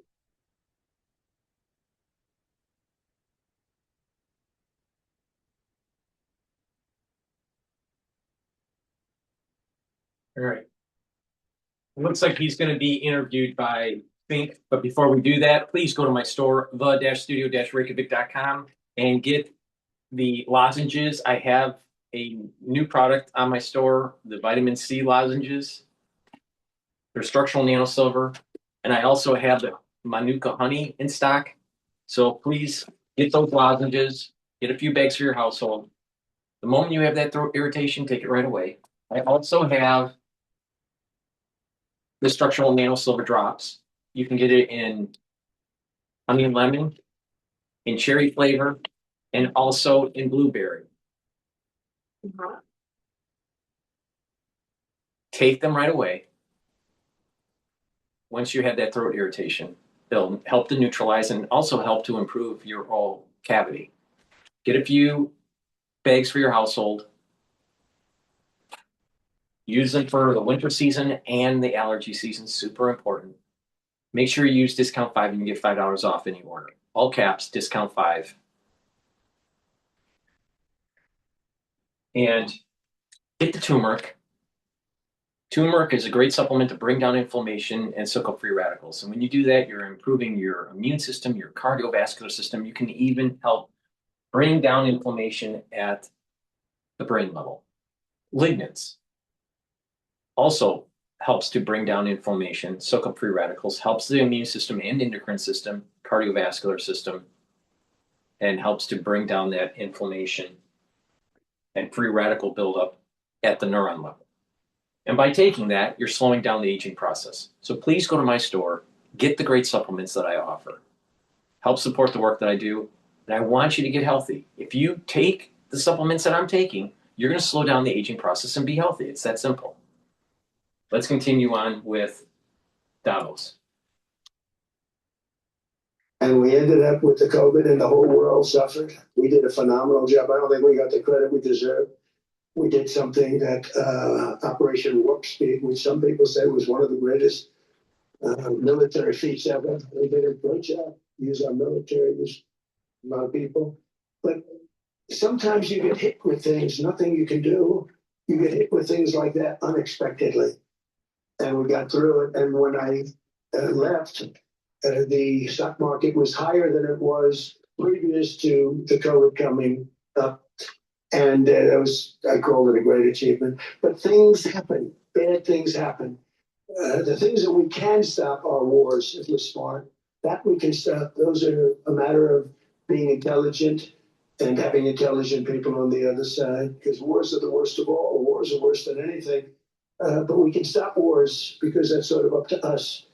But things like dust flying in the air, wherever COVID comes from or whatever comes, sometimes you have to be a little bit lucky, but we are poised to have an economy like no other, not only in this country, but anywhere. And you know, when you hear the kind of numbers that I can tell you that Scott Bessent was with me the other day, and he's looking at numbers. He said, I can't. And that's all he's done his whole life, pretty much your whole life. Scott, you weren't going to be a football player, I don't think. Scott was not that great at football, but he was always good at numbers, right? And he was looking at numbers. He said, I've never seen anything like this. We're poised to do things that no other country's ever done. And, you know, luck, I hate to say it, but we need a little luck. We don't want to get hit by something that nobody could have thought. Whoever thought we were going to hit by a pandemic? You know, when I heard the word pandemic, I said, oh, that's an ancient problem. World War I, there was 100 million people. It actually ended World War I. A lot of people don't know that the Spanish flu in World War I ended because all the soldiers were sick. The soldiers were so sick on both sides, and that war was raging, and they were all dying from the Spanish flu. They were sick as dogs. They couldn't fight. So, you know, you don't know how that would have turned out. But so we do, I mean, subject to that, and I always have to put a caveat in for it, but we're poised to have the greatest growth of any large country, I think any country that there's been. When you look at what's happening in the United States, it's really amazing. Thank you.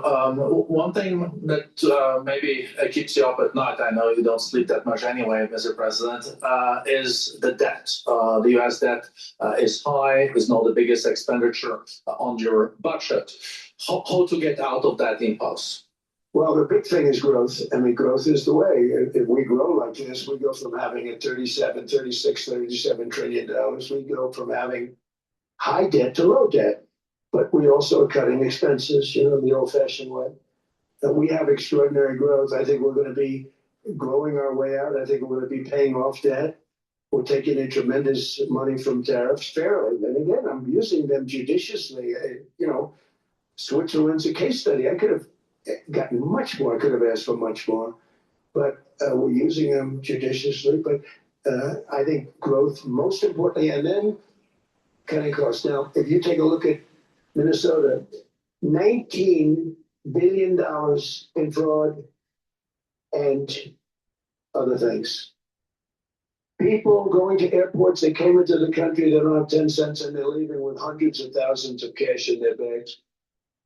When we get to that, and our DOJ, Pam and Todd and all the people that work over there and all the people that work in here, I can tell you Scott Bessent is working on that. It's a priority, right? You have the whole team. We're in there looking for where this money is coming from, how much it is. It could be more than $19 billion. Can you believe that? That's just one state. If we were able to cut out 50% of the fraud, 50%, and we should be able to do better than that, we would have a balanced budget without having to talk about even growth. So we have a lot of options, but we're working very hard on that. That's a big deal. It's not just the protests, the fake protests done by agitators and professional insurrectionists. That's what they are. They're professional troublemakers. But we are looking very strong at the money too in Minnesota and other places. I think, Mr. President, also the $500 billion invested in artificial intelligence and the frontier technologies last year also were driving growth exponentially in the U.S. AI has been a big factor. AI is massive. I mean, Mark Zuckerberg showed me a plant where he put it over a map of Manhattan, and it was basically the size of Manhattan. This is not, I said, you gotta be kidding. It's a plant that was miles long, miles wide, very high. I don't think it was high like the Empire State Building, but it was high. And it literally covered most of the island of Manhattan. That's called a big plant. And, when I heard they're going to spend $50 billion building it, I said, if you spend $50 million, you can build a nice little shopping center. If you spend $500 million, you can build a good shopping center. But how do you spend $50 billion? When I looked at this thing, I said, you think you'll be able to do it for that? It's amazing when, some of the plants that I see, and I see them all. And again, so big as we're letting them build their own electric generation. This way we have no problem. And otherwise they'd be complaining. There'd be nobody able to, but we have an old grid system. And not only that, they're going to sell at a very cheap price the excess electricity that they create back into our grid. So that'll solve some problems for certain states that don't have enough electricity. We also know that on the AI, there is fierce competition between the US as the largest economy in the world, 27% of the global GDP and 5% of the global population, not doing that badly, and China. And we know that competition is very tough on AI. I know you're heading to a state visit to China in April. How do you see the US-China relationship moving forward? Are you able to combine this tough competition with also collaboration? So I've always had a very good relationship with President Xi and with President Putin. Talk about, the larger powers. But I've always had a very good relationship with President Xi of China. He's an incredible man. What he's done is amazing. He's highly respected by everybody.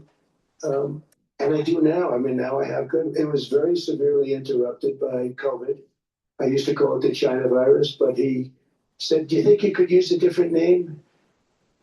And I decided to do that because why should we have a problem over that? But I would do that, and they were a true diplomat, huh? I became a diplomat for the first time. But who taught me that? Marco Rubio. He said, let me teach you about diplomacy.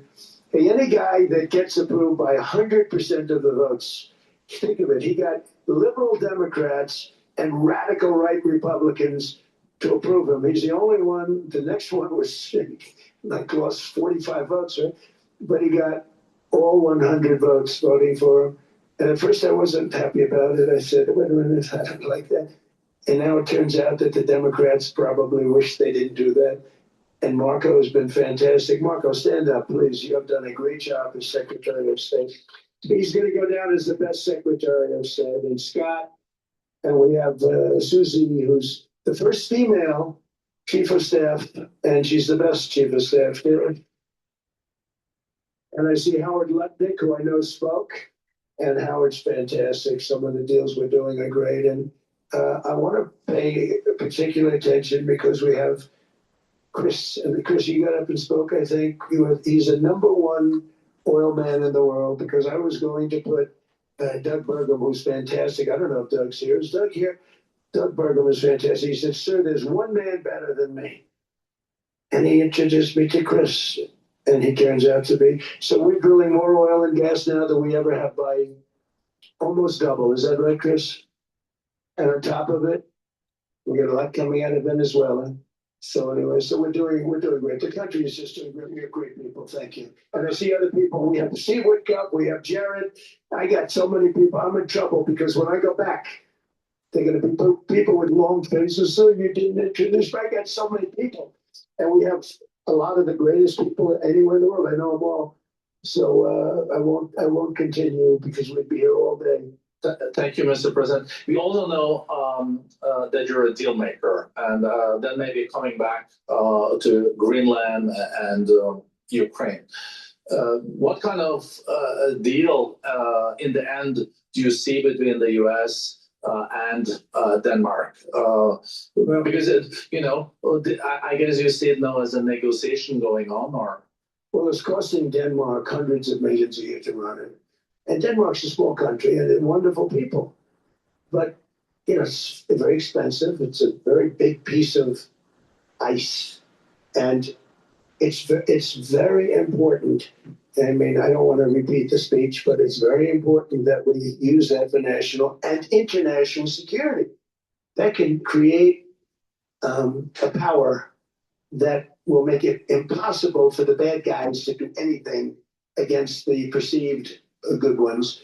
And it's a great block for Europe, just like, Denmark was supposed to spend hundreds of millions of dollars. They didn't spend the money. They didn't spend anything almost. And we'll see what happens. I just say this. NATO has treated the United States of America very unfairly. We never asked for anything. We never got anything. We actually took care of the needs of NATO for years and years, which I felt was always unfair. So I got NATO to pay because they're rich countries. But I think it's time that NATO step up. We're helping them with Ukraine. Without us, I think Putin would have gone all the way. I think we haven't. I think there could have been a World War III, if you want to know the truth. If Kamala was elected or Joe, any one of those, those thinkers, I think you could have ended up in World War III. And I will say Steve Witkoff has been dealing incredibly with, but we're not going to have World War III. We want to get it stopped, but we're not going to have World War III. I think if I wasn't elected, I think that could have evolved into World War III. It was a very, very bad situation. And it still is, but it's not that kind of bad. It's bad because so many young people are being killed. How close do you think there is on an agreement on Ukraine? I had the pleasure of speaking with Steve Witkoff and Jared Kushner yesterday. I know they're working hard on it. I know that they're also traveling now. Do you see this very close or still? Well, I hate to say it. I thought that was going to be so. I settled 8 wars plus. And I thought that was going to be one of my easier ones. Not the easiest. Some I settled in a matter of hours because I'm good at that stuff. The United Nations should be doing this. I shouldn't be doing it, but it doesn't matter. It's got to get done, saving a lot of lives. We're saving millions of lives. With Ukraine, Russia, there's tremendous hatred between President Zelensky and President Putin. That's not good. That's not good for settlements. We know from dealing this abnormal hatred. With that being said, I think Russia wants to make a deal. I think Ukraine wants to make a deal. And we're going to try getting a deal done. Steve, I think I can say that we're reasonably close. But what happens is oftentimes we'll have a deal with Russia. Russia's set, and President Zelensky will not do it. You saw that when he was in the Oval Office. I was not happy. And then we'll have President Zelensky wants to make a deal, and Putin doesn't want to make the deal. it's a very difficult balance, and it's big time, and it is, to use a word, it's a bloodbath. It's horrible what's happening. It's a drone war. The drones are killing, thousands of people a week, thousands. We have to get it stopped. So I believe they're at a point now. I'm going to meet with President Zelensky later today. I believe they're at a point now where they can come together and get a deal done. And if they don't, they're stupid. That goes for both of them. And I know they're not stupid, but if they don't get this done, they are stupid. So I don't want to insult anyone, but you got to get this deal done. Too many people are dying. It's not worth it. President Sisi is sitting on the first row here. He spoke earlier today and also complimented you on the Gaza deal. I think there will be a signing tomorrow. Of course, there are different views on this, but how important do you think this signing is on the border of peace? And do you think this is going to sustain? Do you think we now will see Gaza reconstructed and the billions of US dollars invested? I do. I mean, I think we have peace in the Middle East. There are some little situations like Hamas, and Hamas has agreed to give up their weapons. Now, they were born with a weapon in their hand, so it's not easy to do. When they were born with a rifle in their hand. It's not an easy thing for them, but that's what they agreed to. They've got to do it. And we're going to know, Jared, over the next 2 or 3 days, certainly over the next 3 weeks, whether or not they're going to do it. If they don't do it, they'll be blown away very quickly. They'll be blown away. We have 59 countries that are part of that whole peace deal. And some of those countries aren't even they're near the Middle East, but they're not in the Middle East traditionally. And they want to come in and take out Hamas. They want to come in. They want to do whatever they can. There's a problem with Hezbollah in Lebanon, and we'll see what happens there. But that's a problem. But there are these little flames, but there's peace in the Middle East. Now, had we not gone in and knocked out with those big, beautiful, we just ordered 25 brand new ones, the latest and the greatest, the B-2 bomber. Think of them, they went in there at 2 o'clock in the morning with no moon, no light, no nothing, and every single one of those massive bombs hit its target, 100,000-pound bombs hit its target, every one of them. And then on top of it, from a submarine 300 miles away, we hit the sites with tomahawks, which is an unbelievable weapon. So, we did our job. If we didn't do that, you would have never had peace in the Middle East. And the countries like Saudi Arabia, UAE, and Qatar could never have, and others could never have signed anything because you would have had this dark cloud, and the dark cloud was Iran with nuclear. Iran would, if we didn't take them out, they would have had a nuclear weapon within 2 months. They were very close to having the nuclear weapon, and we hit them hard. And it was a total obliteration. They may try again, but they're going to have to try from a different area because that area was obliterated. Incredible thing we did. And because we did that, we were able to make peace. If we didn't do that, I would say, Jared and Steve, if we didn't do that, there was no chance of making peace because the countries I just named and other countries could have never signed up. They were afraid. They were afraid. We had a bully. The bully was Iran, the bully of the Middle East. They used to call it for years. They were the bully of the Middle East. They're not the bully of the Middle East anymore. Mr. President, I know you even had to change plane last night, so I guess you didn't have much sleep, but I think you're on that. But your energy is still there. I know you have several bilateral meetings. I know you're also hosting a reception. So thank you so much for coming back to Davos. Thank you so much. It's highly appreciated. Thank you very much. Thank you, everybody, very much. It's about time that the United States started pushing back on the Euro whiners and saying, hey, you've been taking advantage of the American taxpayer because of NATO, because of unfair trade. Now, let's think about this for a second. For a long time, NATO wasn't paying their fair share, but yet Germans can get free education. The UK, France, and many other European nations have lots of social programs for their citizens. And it was the taxpayers from the United States that subsidized it. That's wrong. But we didn't have presidents before Trump actually pushing back. It's about time. Please go to my store, the-studio-reykjavik.com, and get the Myotrol. Myotrol will help to build muscle. Do some resistance training with the Myotrol. Myotrol helps the gene expression to build muscle and maintain muscle.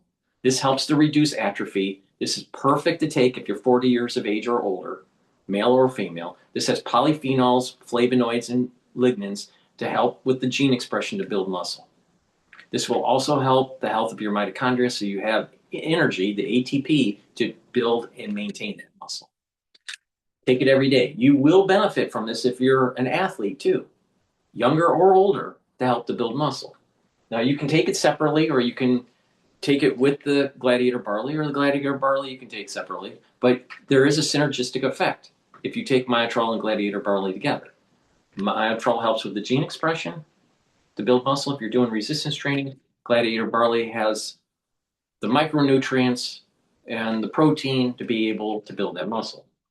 Now, Gladiator Barley will not just help to build muscle, but also bring down inflammation so you recover quicker after a workout, soak up free radicals through superoxide dismutase, and detoxify your body. So by taking this, you're going to be building up your muscle, helping your immune system, helping your endocrine system, helping your cardiovascular system, helping with brain function, because you're bringing down inflammation and soaking up free radicals. And like I said, if you stack them together, it will help with building muscle. Now, you should be taking this every day to help slow down the aging process, but you will benefit from this if you're an athlete. So if I had Gladiator Barley and Myotrol available when I was in triathlons, when I was in my 20s and 30s, I would be taking this stack for building up strength for the sport. But you can learn from sports medicine to help slow down the aging process, even if you're not an athlete.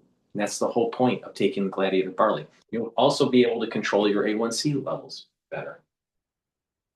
Omega-3 helps with your cardiovascular health. It helps to bring down inflammation, systemic inflammation, helps to control your lipid profile so you're not depositing plaque in your vascular system. And it also helps to reduce the stickiness of your red blood cells, to reduce overclotting. Vitamin D3, super important to take. It helps to get rid of cells that have been infected. Vitamin D3 is a gene expression cofactor, so your cells perform properly.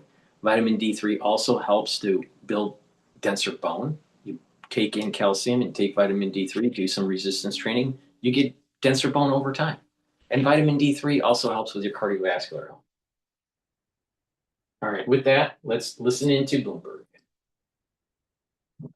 Between Canada and these European nations. And so the substance of that speech, yes, it was this criticism of the liberal order. He basically said that the many countries have been misled by aligning themselves with the United States. But if you look at how that has kind of turned into an economic policy platform, he's very much making the case for mid-sized countries. I think this is fascinating and something to chart going forward here. There's been so much focus on the primacy of the United States, the role of the alliance that you would have with the United States. He's saying, look, Canada is a good middle-sized country in its own right. There is room here for more coordination and collaboration among countries like that. And so I think that's part and parcel of what we've seen for him extending this arm to Europe to try to develop that kind of relationship going forward. Right. And it's not just to Europe as well, because Canada has now looked to China as a partner increasingly in this new world order, right? I mean, he's embraced China in a way that would probably have surprised Justin Trudeau just a year or two ago. They've come to an agreement here, opening the door to electric vehicles from China, auto investment from China. I mean, he's, in a way, being forced to remake Canada's economy. Absolutely. And Davos was the last stop on a very significant trip for the Prime Minister. He's going back to Canada. We'll have a cabinet meeting over the next couple of days. But he said in that speech, we actively take on the world as it is, not wait around for a world we wish to be. So he went to Beijing. There was a lot of groundwork laid for that visit. There was new trade agreements that were negotiated and signed while he was there. Went to the Middle East, similar sort of setting there for deals. So we've seen the Prime Minister, as you say, Scarlett, taking on the world in a very different way than his predecessor, Justin Trudeau. But again, I think there's a thick level of realism there that the Prime Minister is very confident and content to talk about wherever he goes. David, thank you so much. We appreciate getting your perspective here. You sat here, listened to it with us, and we saw that as well. So again, President Trump with his remarks at Davos, so we'll have to see how that plays out going forward here. But again, as you mentioned, Scarlett, the markets are taking this, I would say, more than in stride here. We've got the S&P up 58 points, and we've got the Dow up 424 points. It's about 0.8% for both. Yeah, it looks like relief, really, when it comes to the investor reaction. Not that yesterday was really alarm. I mean, it was a big drop, relatively speaking, but it was nothing like what the Sell America kind of predictions that some people had coming into the trading day. Yeah, absolutely. All right, we're going to have a busy couple hours coming up. We have some voices coming from Davos. We're going to take a look at the Supreme Court hearings today on Lisa Cook. As also on. So while we wait for them to go through their advertising cycle, please go to my store, the-studio-reykjavik.com, and get the cleanse, the Max 35 or Max 14. Take a teaspoon a day every day. This will help to neutralize, improve your oral cavity, improve your oral pharynx, maintain your mucosal barrier, and help with the health of your epithelial cells. Super important to help to boost up your immune system. Take a teaspoon a day every day. Get the cleanse, the Max 14 or the Max 35. They're at different price points. And it'll help to boost up your immune system and improve your oral cavity. And when you're improving your oral cavity and you're neutralizing, you're actually improving your cardiovascular health and your valvular health. So please go to my store and get the cleanse, Max 35 or Max 14. If you have soreness in your joints or muscles or even a minor headache, get the super strong relief. For example, if you have a headache, a tension headache, apply this on your neck and on your temples and on your forehead, and your headache will go away within about 30 seconds or so. If you have a muscle pain, pulled muscle or muscle aches because of a workout, apply this on the muscle and it will give you relief. If you have soreness in your joints, if you have chronic, issues with joints, joint pain, apply this on your joint and you will help to relieve the actual pain for that joint. This is a great product. It's new. Apply it on the skin in the area you have the problem. It's called Super Strong Relief. So please go to my store and get this new product. Very high quality. I also have very high quality deodorants for males or for females.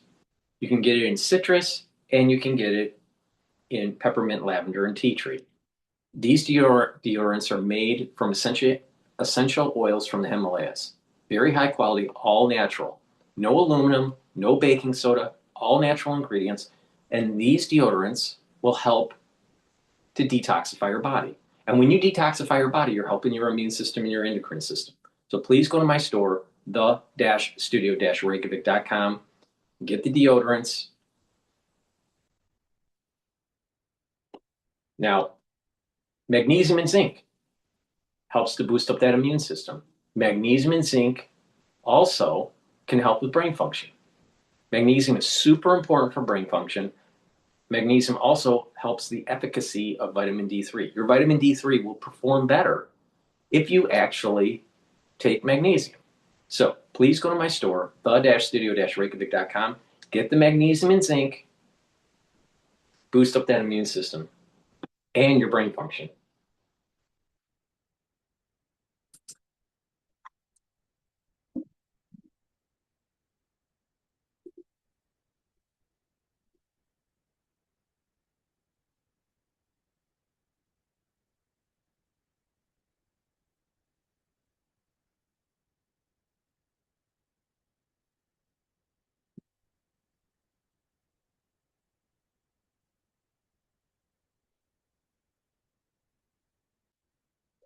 Markets, headlines, and breaking news 24 hours a day at Bloomberg.com, Bloomberg Television, and the Bloomberg Business app. This is the Bloomberg Business Flash. Hey, I'm John Tucker, the Bloomberg Newsroom with this Bloomberg Business Flash, brought to you by IBKR. Will the U.S. unemployment rate exceed 4.5% in January 2026? at IBKR Forecast Trader. The yes was recently at 33%. Start predicting today at ibkr.com/forecast. Last trading day of this contract, February 6, 2026. Stocks right now, they are higher after yesterday's sell-off after President Trump told the world that economic reform he didn't want to use excessive force to acquire Greenland. You have 10 of the 11 major industry groups in the S&P 500. They are higher right now. Energy, that's in the lead. You can guess why. Johnson & Johnson's fourth quarter sales beat expectations, but the stock right now is lower down almost 2%. They had a bit of a setback in the cancer lawsuit of their top products. Netflix, after the close, delivered a disappointing forecast for earnings. They're spending more. Netflix right now, those shares down 2.6%. Meantime, Bob Michael, Chief Investment Officer and Global Head of Fixed Income at Morgan Stanley, JP Morgan Asset Management, says things are a bit chaotic. I know last night I went to bed in a panic and woke up in one, and it didn't get any better. Right now, the S&P 500 is up 49 points. Dow Jones Industrial Average up 477. And I think the 30-year bonds and elections right now. And this weekend, they say they did something a bit natural gas futures and jumping more than 50% as a result in 2 days. The bigger story is talking about Ron Harlan, our meteorologist. It's the deep freeze, not the snow or the ice that we could potentially get. The deep freeze is going to get even deeper. And then you have the snowstorm on top of that. Snowstorm potentially in the city, but for the east and much of the country as well. That gas futures right now 23% higher. I mean, I'm through like end of next week, and there's going to be more. So that's kind of your yes. I think you have the best thermometer, so I can check it when I go. Somebody has raised it to 75. Guess what? That's going down to 65. Hey, check the markets and thermostats right here. I'm John Sucker. And that's your Google Business Flash Bulb. We did have some economic data this morning, which I'm just going to catch everyone else up on because in the excitement over President Trump's speech at Davos, so we kind of overlooked it, but it was on housing. And this is something, of course, that's very much on the White House's mind as it tries to address affordability concerns. Pending sales of U.S. existing homes fell in December by 9.3%. The consensus estimate was for a drop of 0.3%, and this follows a gain of 3.3% in the month of November. So this is an index of contract signings. That's the way they measure this. Clearly, the housing sector is not completely out of the woods yet. Affordability concerns remain a big, big, big obstacle. I mean, I'm looking at the 30-year fixed mortgage rate, 6.16%. That's according to the Mortgage Bankers Association. And that's probably a little bit dated because we've seen yields tick up a little bit here. But I mean, when you talk to real estate folks, they kind of say you need a 5 handle on the 30-year mortgage to really rate. get people moving. Get people moving. And even then, it might not be enough. But there's so many folks are sitting on mortgages, 3% handle, 4% handle. And then the average cost of a home, what? It's got to be $350 at this point. Yeah, I know it's a good question. So that goes, you put the absolute cost of the home with the existing financing rates, that goes to the whole affordability. And then on top of that, you have the insurance costs, right? To actually insure the home. And then you have all kinds of utility fees that go along with that, as we're just talking about with John Tucker's 65-degree temperature at home now. Well, that's where I try to keep it. Right. And I think that's pretty comfortable. That's why they have sweaters. You don't want to know what I keep it at. That's where you have work the layers. All right, John Tucker, thanks so much. We appreciate that. Let's get back to Davos here. President Trump, again, a speech this morning where he upped the pressure on Europe to cede control of Greenland or face the consequences, saying that NATO owes it to the U.S. to grant it full rights to the Arctic territory. Let's get some more reporting on that. Jenny Leonard, Bloomberg Economic Statecraft reporter, is with us. Jenny, what did you make of the speech here? It seems to be President Trump continuing to exert pressure on European leaders about Greenland. Yes, it definitely dominated his speech. It dominates the whole week here, we have to say. It's funny, he started off by naming a lot of the domestic achievements that he's gained over the last year. And then he said to the audience, should I say a word or two about Greenland? And then went on for 20 minutes or so about Greenland. I will say there was probably a sigh of relief in the room and beyond that Trump took the military option of use of force off the table. But he also called for immediate negotiation on acquiring Greenland, which doesn't really leave the European leaders in that much of a better spot because, of course, they don't want to sell the island. And so it's going to be really interesting the next 2 days here with Trump to see, what are they going to make of it? He said, and I quote, you have a choice. You can say yes, and we will be very appreciative, or you can say no, and we will remember. So maybe he took the nuclear option off the table, but I don't know that we're really out of this yet. He also made the point that it would be impractical to defend Greenland that is not under U.S. control, and talked about wanting to own the Western Hemisphere, that the U.S. very much needs to make sure that it has sovereignty over the Western Hemisphere, maybe not in those exact words, but certainly control over it.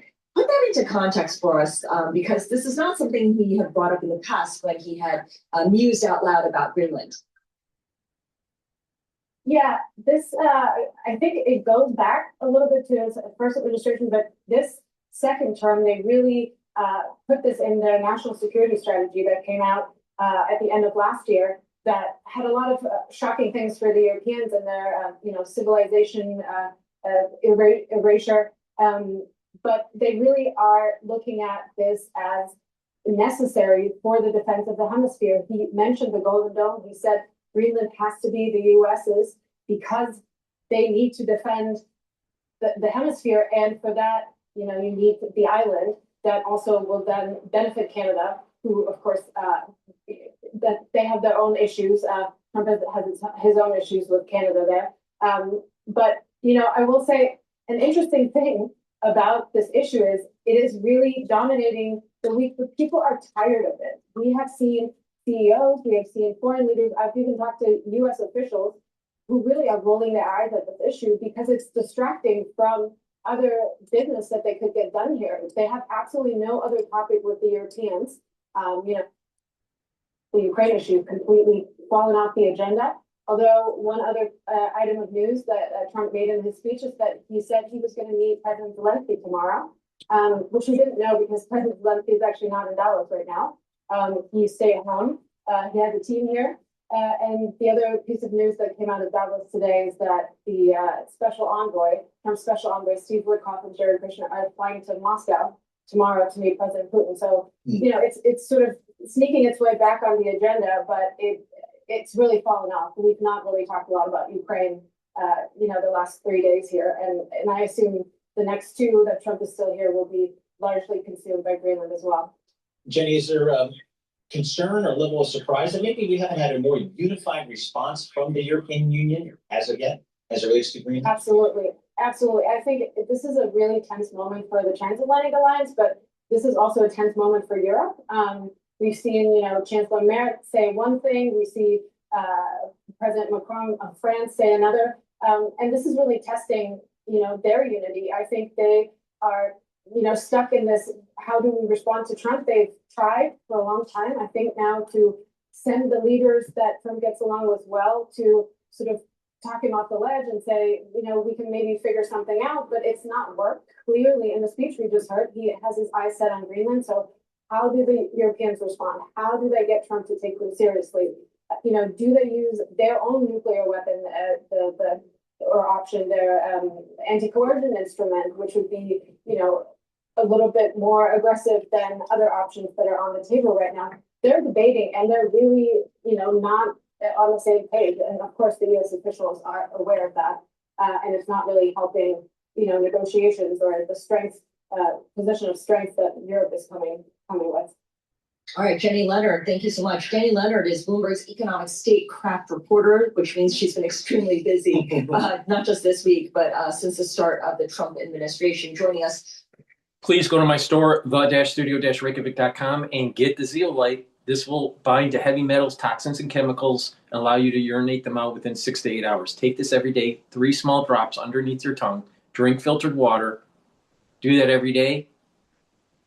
and to help to detoxify your body. That's going to help with your immune system and your endocrine system, even brain function. So please go to my store, the-studio-reykjavik.com, and get the zeolite.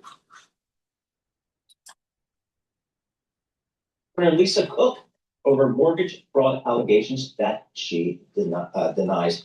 Joining us now, Stuart Paul, Bloomberg Economics here. Stuart, we're going to the independence here. This whole case here, Lisa Cook and her position at the Fed really coming into play is the overall independence of the Fed here. How have the markets been kind of dealing with this uncertainty? The markets have been digesting this reasonably well. It's actually very interesting. The idea of market confidence in the Fed's independence has been the central focus of oral arguments that have taken place so far. Oral arguments kicked off at 10 o'clock Eastern time this morning.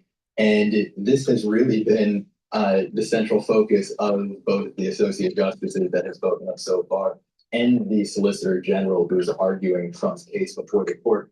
Right now, the question that the court has to consider is whether Governor Cook should remain in office while litigation continues regarding the legality of Trump's removal of Governor Cook from office. So the court has to wrestle exactly with this idea. Would irreparable harm be done, and there, say a market sell-off take place if Cook were removed right now while this litigation is continuing? Trump's counsel, the Solicitor General, is arguing actually the market is losing more confidence in the Fed as an institution. They're losing confidence in the Fed's credibility to discharge its duty to manage interest rates by keeping somebody supposedly incompetent in office. So this entire idea of how markets are digesting who sits on the Board of Governors has been the entire show so far. And we know the Supreme Court has repeatedly allowed the president to remove or push out leaders of other independent agencies. The Federal Reserve is kind of different in that the Federal Reserve Act bars presidential removal of governors except for a cause. I'm putting that in quotation marks. What has the Supreme Court said about the Fed? What has it signaled about the Fed as an institution versus other government agencies? Relatively little. It signaled relatively little about the Fed that differentiates it from other institutions, other than the fact that it's answerable primarily to Congress. Its mandate is set by Congress. There are limitations on the president's ability to remove somebody except for cause. What constitutes cause in this case is pretty difficult, because the question is whether or not Cook as an individual has the capacity to even just perform her duties based on the allegations of financial impropriety that took place before she was ever even in the role. So the question of just general competence is one that's at play here. And it's not as though Trump is even alleging that she did anything specifically wrong in discharging her duties as a job. And so the question of for a cause, this idea of for cause removal is being stretched no matter what. Well, certainly seems competent from an educational perspective. Undergraduate degree from Spelman College, another degree from Oxford, and then throw in a PhD from Berkeley. That seems pretty solid to me. I don't know. What's the timing here about when we may hear from this court? Is it something we're going to hear in the relatively near? Just because she went to a prestigious school doesn't mean, or a prestigious education doesn't mean that she has morality. So no matter what, Cook is going to be staying in her role to that point. And the question before the court is whether she can stay while additional litigation continues. My expectation is that she will. Okay, so that means that she will be in place for January 28th, the FOMC decision at the end of this month, March 18th, April 29th, and June 17th, when most of the market is looking for the Fed to cut rates around then. That's right. Basically, no expectations for a rate cut before then. Personally, I think this will have relatively little bearing on Cook's decision to vote for or against any rate cuts. It doesn't seem as though she's been especially vocal in one direction or another, and it doesn't seem as though she's even been vocal about the importance of the Fed asserting its independence. One of the things that you would take as an indication that she'd prefer to stand pat and keep rates steady. Is she one of the Fed officials who regularly speak to media at public events? I mean, is she on the calendar a lot? She's on the calendar less than most, and she's really dialed back her public engagement while this has been taking place. All right, Bloomberg Economics, what are you guys thinking about here with this Fed here, with the economic data? What's the data telling you guys about how this economy is looking, how this Fed should be reacting? Well, the Fed is charged with basically skating to where the puck is going. Right now, growth is running above potential, inflation is still hot, but the question is, will conditions like that remain? Our expectation is that the pace of inflation is going to cool materially in the year ahead, so the Fed is going to become more comfortable cutting interest rates, particularly in the second half of the year. Our outlook is for inflation to run at a pace closer to 2.2% as we close out 2026. So the Fed can cut, let's say, 3 times or even 4 times in the second half of this year. So we're a bit outside of consensus with our expectation that the Fed is going to deliver relatively swift cuts, but mostly in the second half of this year. In terms of data that's coming out before January 28th, the decision, what's likely to move the needle, or have we gone past that point? I think that we're mostly past that point. We will get the Fed's preferred inflation gauge, the core PCE price index, tomorrow, but the data are for October and November, so relatively stale. Also, the Fed's able to estimate those with reasonable precision, given the CPI and PPI components. Expect an uptick in the annual pace of headline and core PCE inflation to 3.0 and 2.9%, both from 2.8% in September, the last month for which we have data, and that's just through November. So again, inflation is running hot. Everybody already knows that. The question is where inflation is going from here. We think that we're past peak tariff pass-through, and when the Fed starts to become a little bit more comfortable with that reality, we expect they're going to deliver cuts, but only later this year.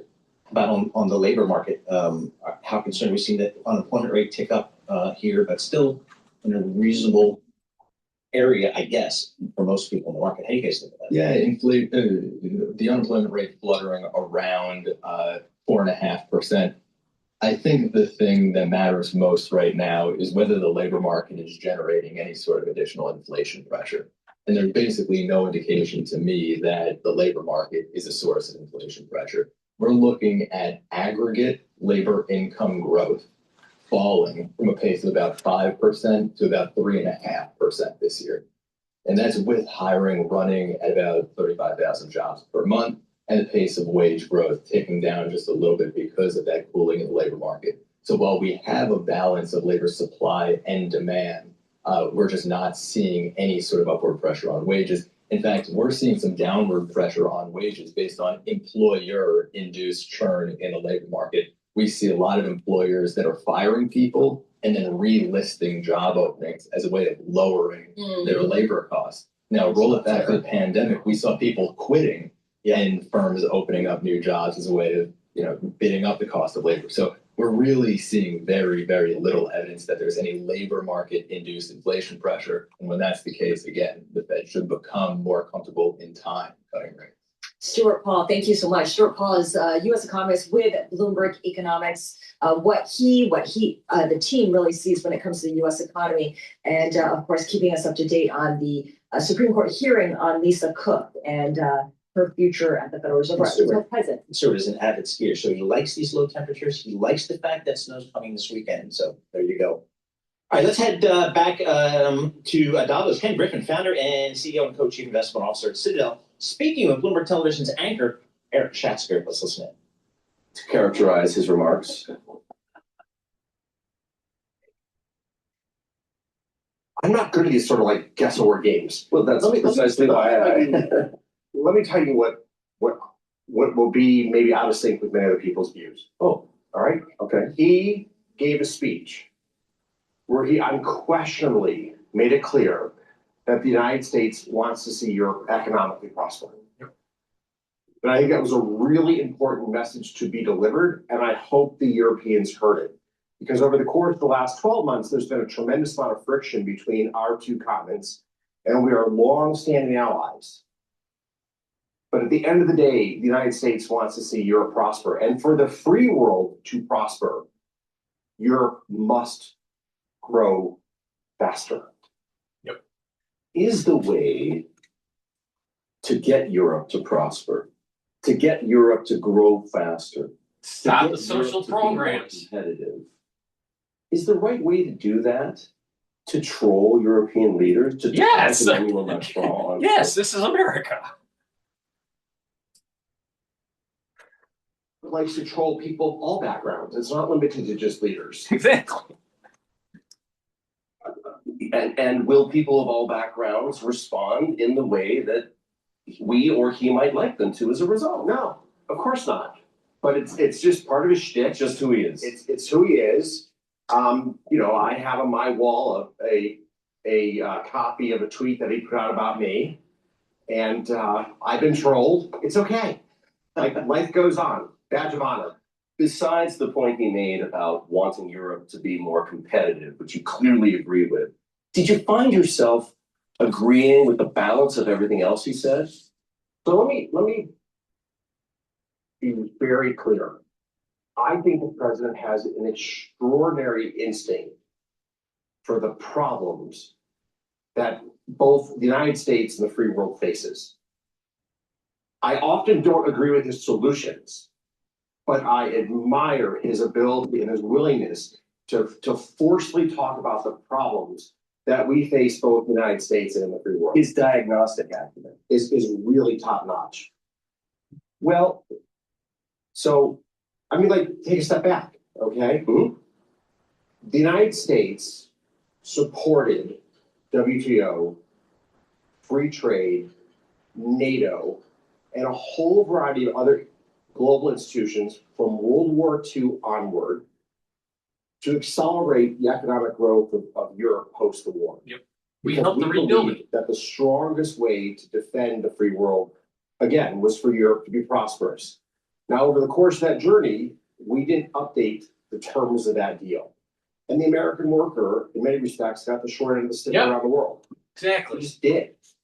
True. I think we can all agree that it wasn't just because of a lack of competitiveness, investment, burden sharing on the part of the Europeans. There were many American companies that went to China and gladly gave away their IP. That cost American jobs too. Exactly That's right. true. But the thing is, the reason why they did that was because of the analysts on Wall Street saying that you have to cut your expenses. And then all the freaking MBAs that were following suit with Jack Welch from GE and destroyed our economic clustering so the shareholders would make a ton of money. I wouldn't use tariffs as my mechanism of action to do so, but I have to give him credit. He is fighting for the American worker and the American people. Okay. So his motives, in your opinion, are constructive. The right ones, constructive. Let's take it up to 10,000 feet. One of the reasons that this room is so full, Ken, is because you have a quality that distinguishes you somewhat obviously from many other business leaders, and that is your willingness to speak out, to champion what you believe is right, and to challenge what you believe is wrong. And we saw you do that with the Biden administration. You were a vocal critic. You took issues publicly with his policies and the posture of as administration. But you're fair about it. As you put it once upon a time, country before party. You've done it to President Trump as well. In April, some of you may recall, not long after Liberation Day, you criticized President Trump for moving too fast, alienating allies, making Americans poorer, and tarnishing the sterling reputation of U.S. assets. So here we are, right? For those who aren't counting, this is the second day of the second year of Trump's second presidency. What do you think now? This is the 10,000-foot view. Is he doing what's right for America? Yes. Not just diagnosing the problem. No, he's definitely doing what's Policies and execution. Build the economic cluster in the United States. He was elected into office because of two really material problems. Number one is our southern border was utter chaos. Millions of people streamed into our country from all kinds of backgrounds, some of which, frankly, backgrounds we wouldn't want, but they streamed into the United States illegally. That's what it is. It was illegal mass immigration. And the president secured the border. I mean, he brought that to an absolute halt. And I really hope that he makes it clear that the United States still embraces legal immigration. I think we need to reiterate that point quite a bit, because one of the great superpowers of America is that we've attracted so many brilliant people from around the world, but the chaos at the southern border, he ended. Big policy triumph. The second issue that he was elected around was that of inflation. The Biden administration, we had rampant inflation in the United States, combination of fiscal stimulus that was just beyond the appropriate levels, and monetary policy that was slow to react to the fiscal stimulus that was occurring. We had a level of untenable inflation in the United States of America. And if you were a retiree and your savings were in fixed income assets, you were seeing your future dim every single day. And you had enough. And the president is really trying to grapple with the issue of inflation. You know, it's quite ironic to see the Democrats have changed the language to affordability to try to attack President Trump for the rise in prices that largely occurred in the Biden administration. But the president right now, I think, really does have the message that he has to address the high cost of living in the United States. How do we make sure that the American retiree or the American worker, that every dollar they have goes further and their quality of life improves? I might come back to immigration, but specifically on the point of the Bloomberg questionnaire. He's always pushing paper. He's coming from the paper belt. He didn't say anything about bringing back the economic clustering. Trump's always bad. You know what? This is the problem with Bloomberg. They're not God, country, and family. They're New World Order and hell with everything else. Please go to my store. Help support the work that I do. All these videos are for free. If you get the supplements that I offer, you take them like I'm taking them, you're going to slow down the aging process. Get the Boomer Boost. This will help with brain function, cardiovascular health, help with building musculature, rev up your metabolism, increase your energy levels, slow down the aging process, boost up that immune system, help with controlling your A1C levels, help controlling and improving your endocrine system. You get a lot of benefits if you take this every day. This is a month supply. You mix it with soft foods like hummus or yogurt or applesauce. You can mix it in a smoothie, take it with milk. Some people even just mix it with filtered water. But the point is take it every day. I take it with soft foods like hummus. But take it every day and you're going to notice that you're going to have a steady burn of energy. You're going to be able to concentrate. You're going to get rid of that brain fog. You're going to sleep better. And you're going to also notice that when you're doing resistance training and some cardio, that you're improving your fitness. So please go to my store and get the Boomer Boost. Also, collagen. You can take it with the collagen that I have on my store. But collagen is a new product. And what this will do is help to remodel your joints. Either if you have a shoulder joint injury or knee issue or hip issue, all right? How this works is that it will help to remodel the joint using collagen 2 and also ACAN. Collagen 2 will build up the cartilage, and ACAN will help with the cushioning of the joint. This will also inhibit MMP3 and MMP13 enzymes. Those enzymes degrade the joint.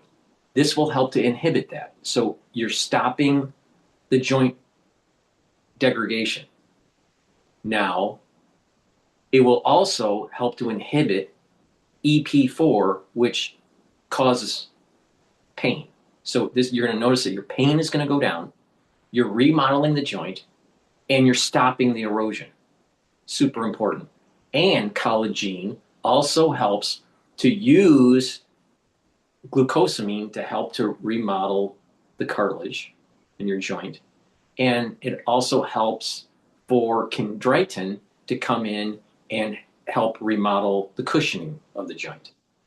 This is a very effective supplement to take. So please go to my store, get the Kala Gene, take it every day, drink it with filtered water, and you'll notice that your joints over time are improving.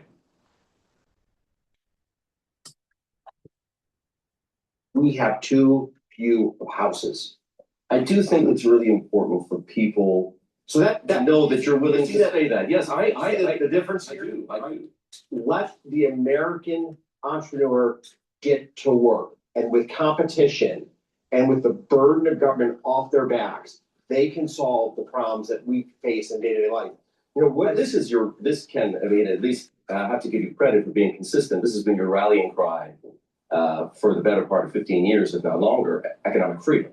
Well, I mean, maybe it's because I view what we do at Citadel as part of that story of unleashing entrepreneurs. You know, if you look at the U.S. equity market, for example, it's one of the most efficient markets in the world. And it's been driven by incredibly competitive dynamics between us and a handful of firms that have radically dropped the cost of trading for all over the course of the last 2 decades. So since we're talking about the American economy, for the moment, we will change our focus shortly. Let me ask you, because you said on those particular issues, you take issue with some of the things he's doing. It would be great if we had more housing supply. Or credit cards. How do we increase competition? Right. Like, what is it that gives a Wells Fargo or a JP Morgan or a Capital One such incredible commercial advantages that it forecloses in a material way new entry? And are there steps that we can take that are equitable that will increase competition amongst credit card issuers that will bring down rates for all consumers on using their credit card? The worst thing we can do, if you regulate the maximum interest rate that you can charge, you actually reduce the stock of credit in society, particularly to younger people who have poor credit scores or people who have difficult times in life. And the younger people with poor credit scores in particular, those are people that literally start their business with their Visa card. I want to go back, take those entrepreneurs out of the economy. You really meaningfully reduce new firm creation, new job growth, and the innovation that makes America so special. I would like to go back to the question I asked about whether the president is doing what's right for America.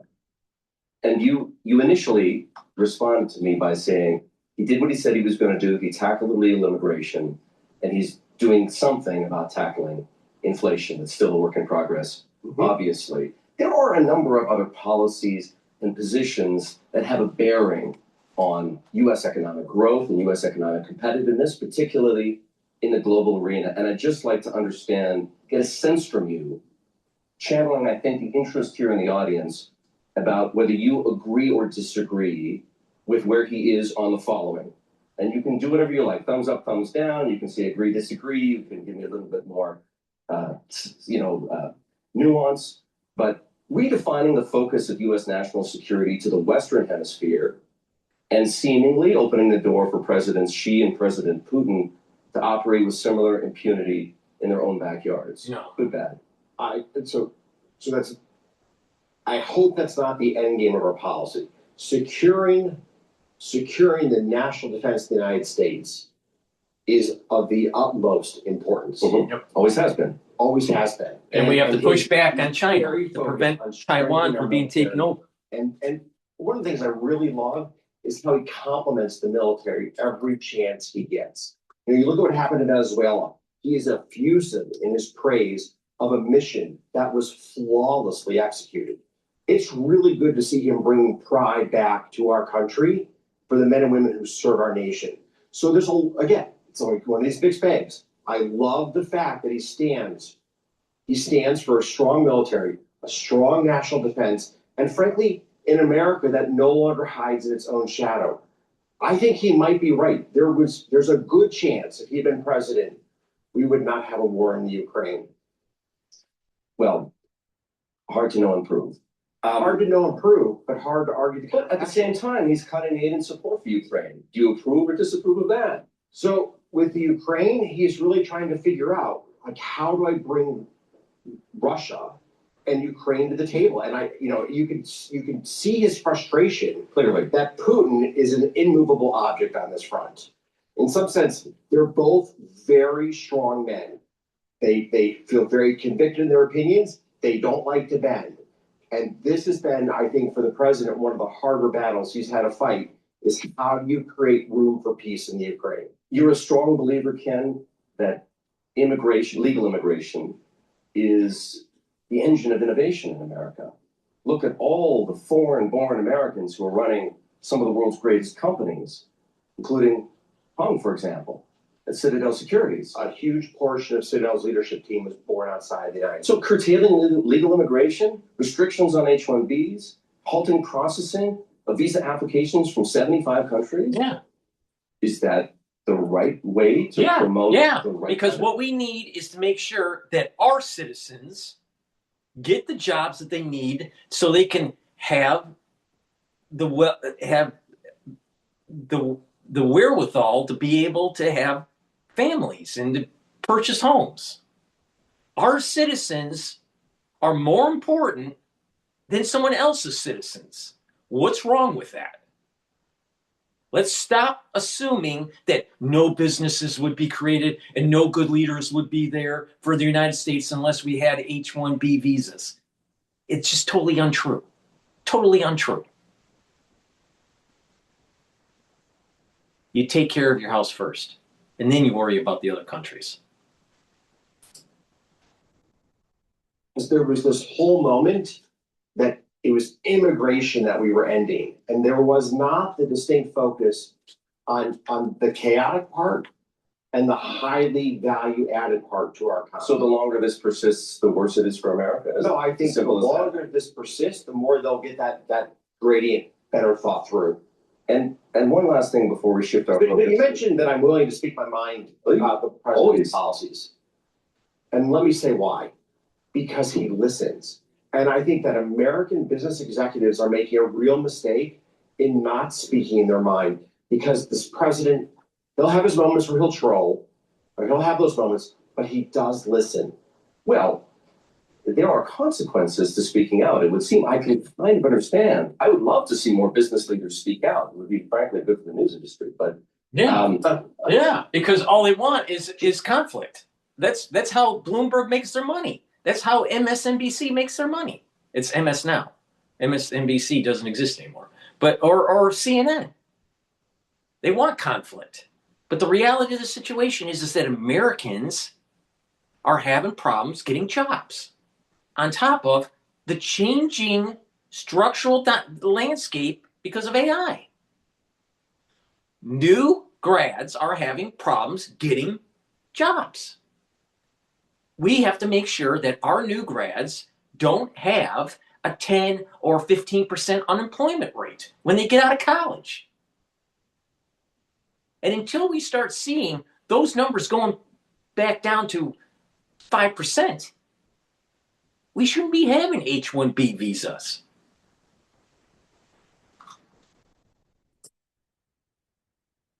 House and Senate have a chance to understand my point of view. Been involved deeply in the American political process for 20 years. And I have a number of friends in the House and in the Senate, and I want them to have a chance to be informed about my thoughts on our policies. So I think American executives really should not be afraid to use their voice with this administration. The first administration in a long time, Trump 1, Trump 2, that has clearly put the interests of the American business community first. I mean, I can't tell you, you didn't touch on this, but the regulatory deluge under Biden, well, I didn't touch on it because we have covered it extensively in past conversations. Was suffocating. Suffocating. Oh, I know you're, and it is such a relief in the United States these days to be able to go back to business. Let's shift our focus to Europe for a moment. It's important for me. We need to have policies in place that helps the American worker and helps the American business. And I don't care about other countries. I don't care about other countries' citizens. It's important. We spend, through our tax dollars, most people that go to college are going to state universities. That is subsidized by state taxes and federal grants. Our tax dollars are subsidizing state education. It's also subsidizing, in some degree, also private schools. But the point here is that American taxpayers are subsidizing state education, where most people go to school. Yet, we're letting so many people with the H-1B visas coming in and having a 15% unemployment for our new grads. No, part of the reason why the new grads have a high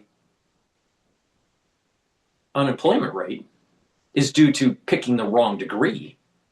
But that's not the case for everybody.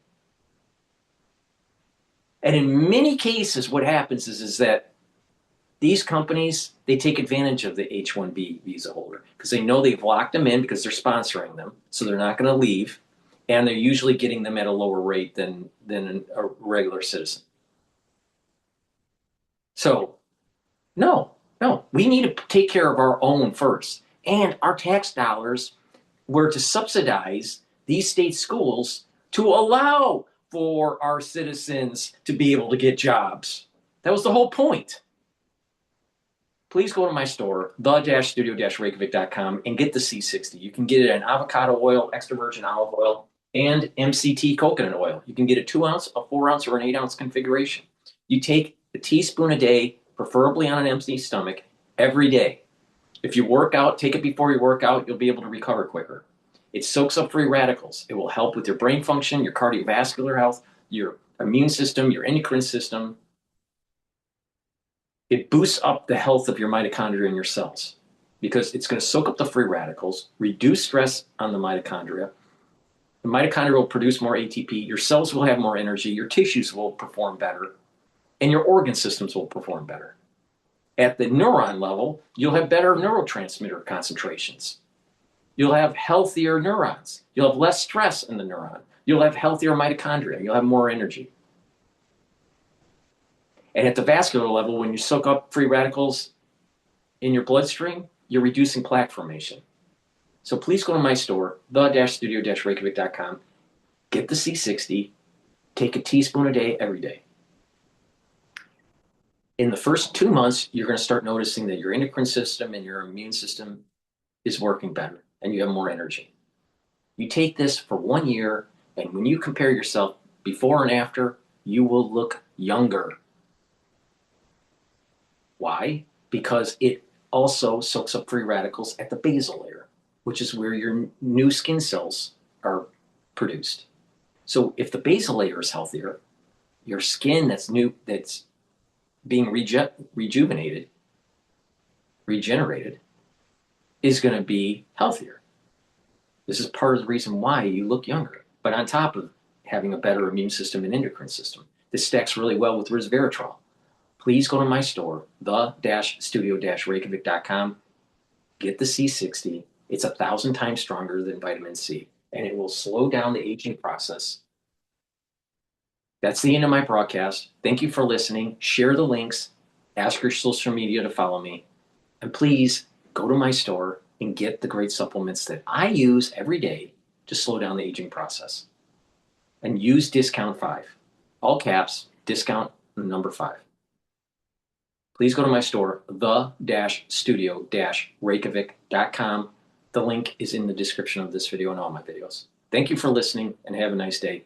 And America's back.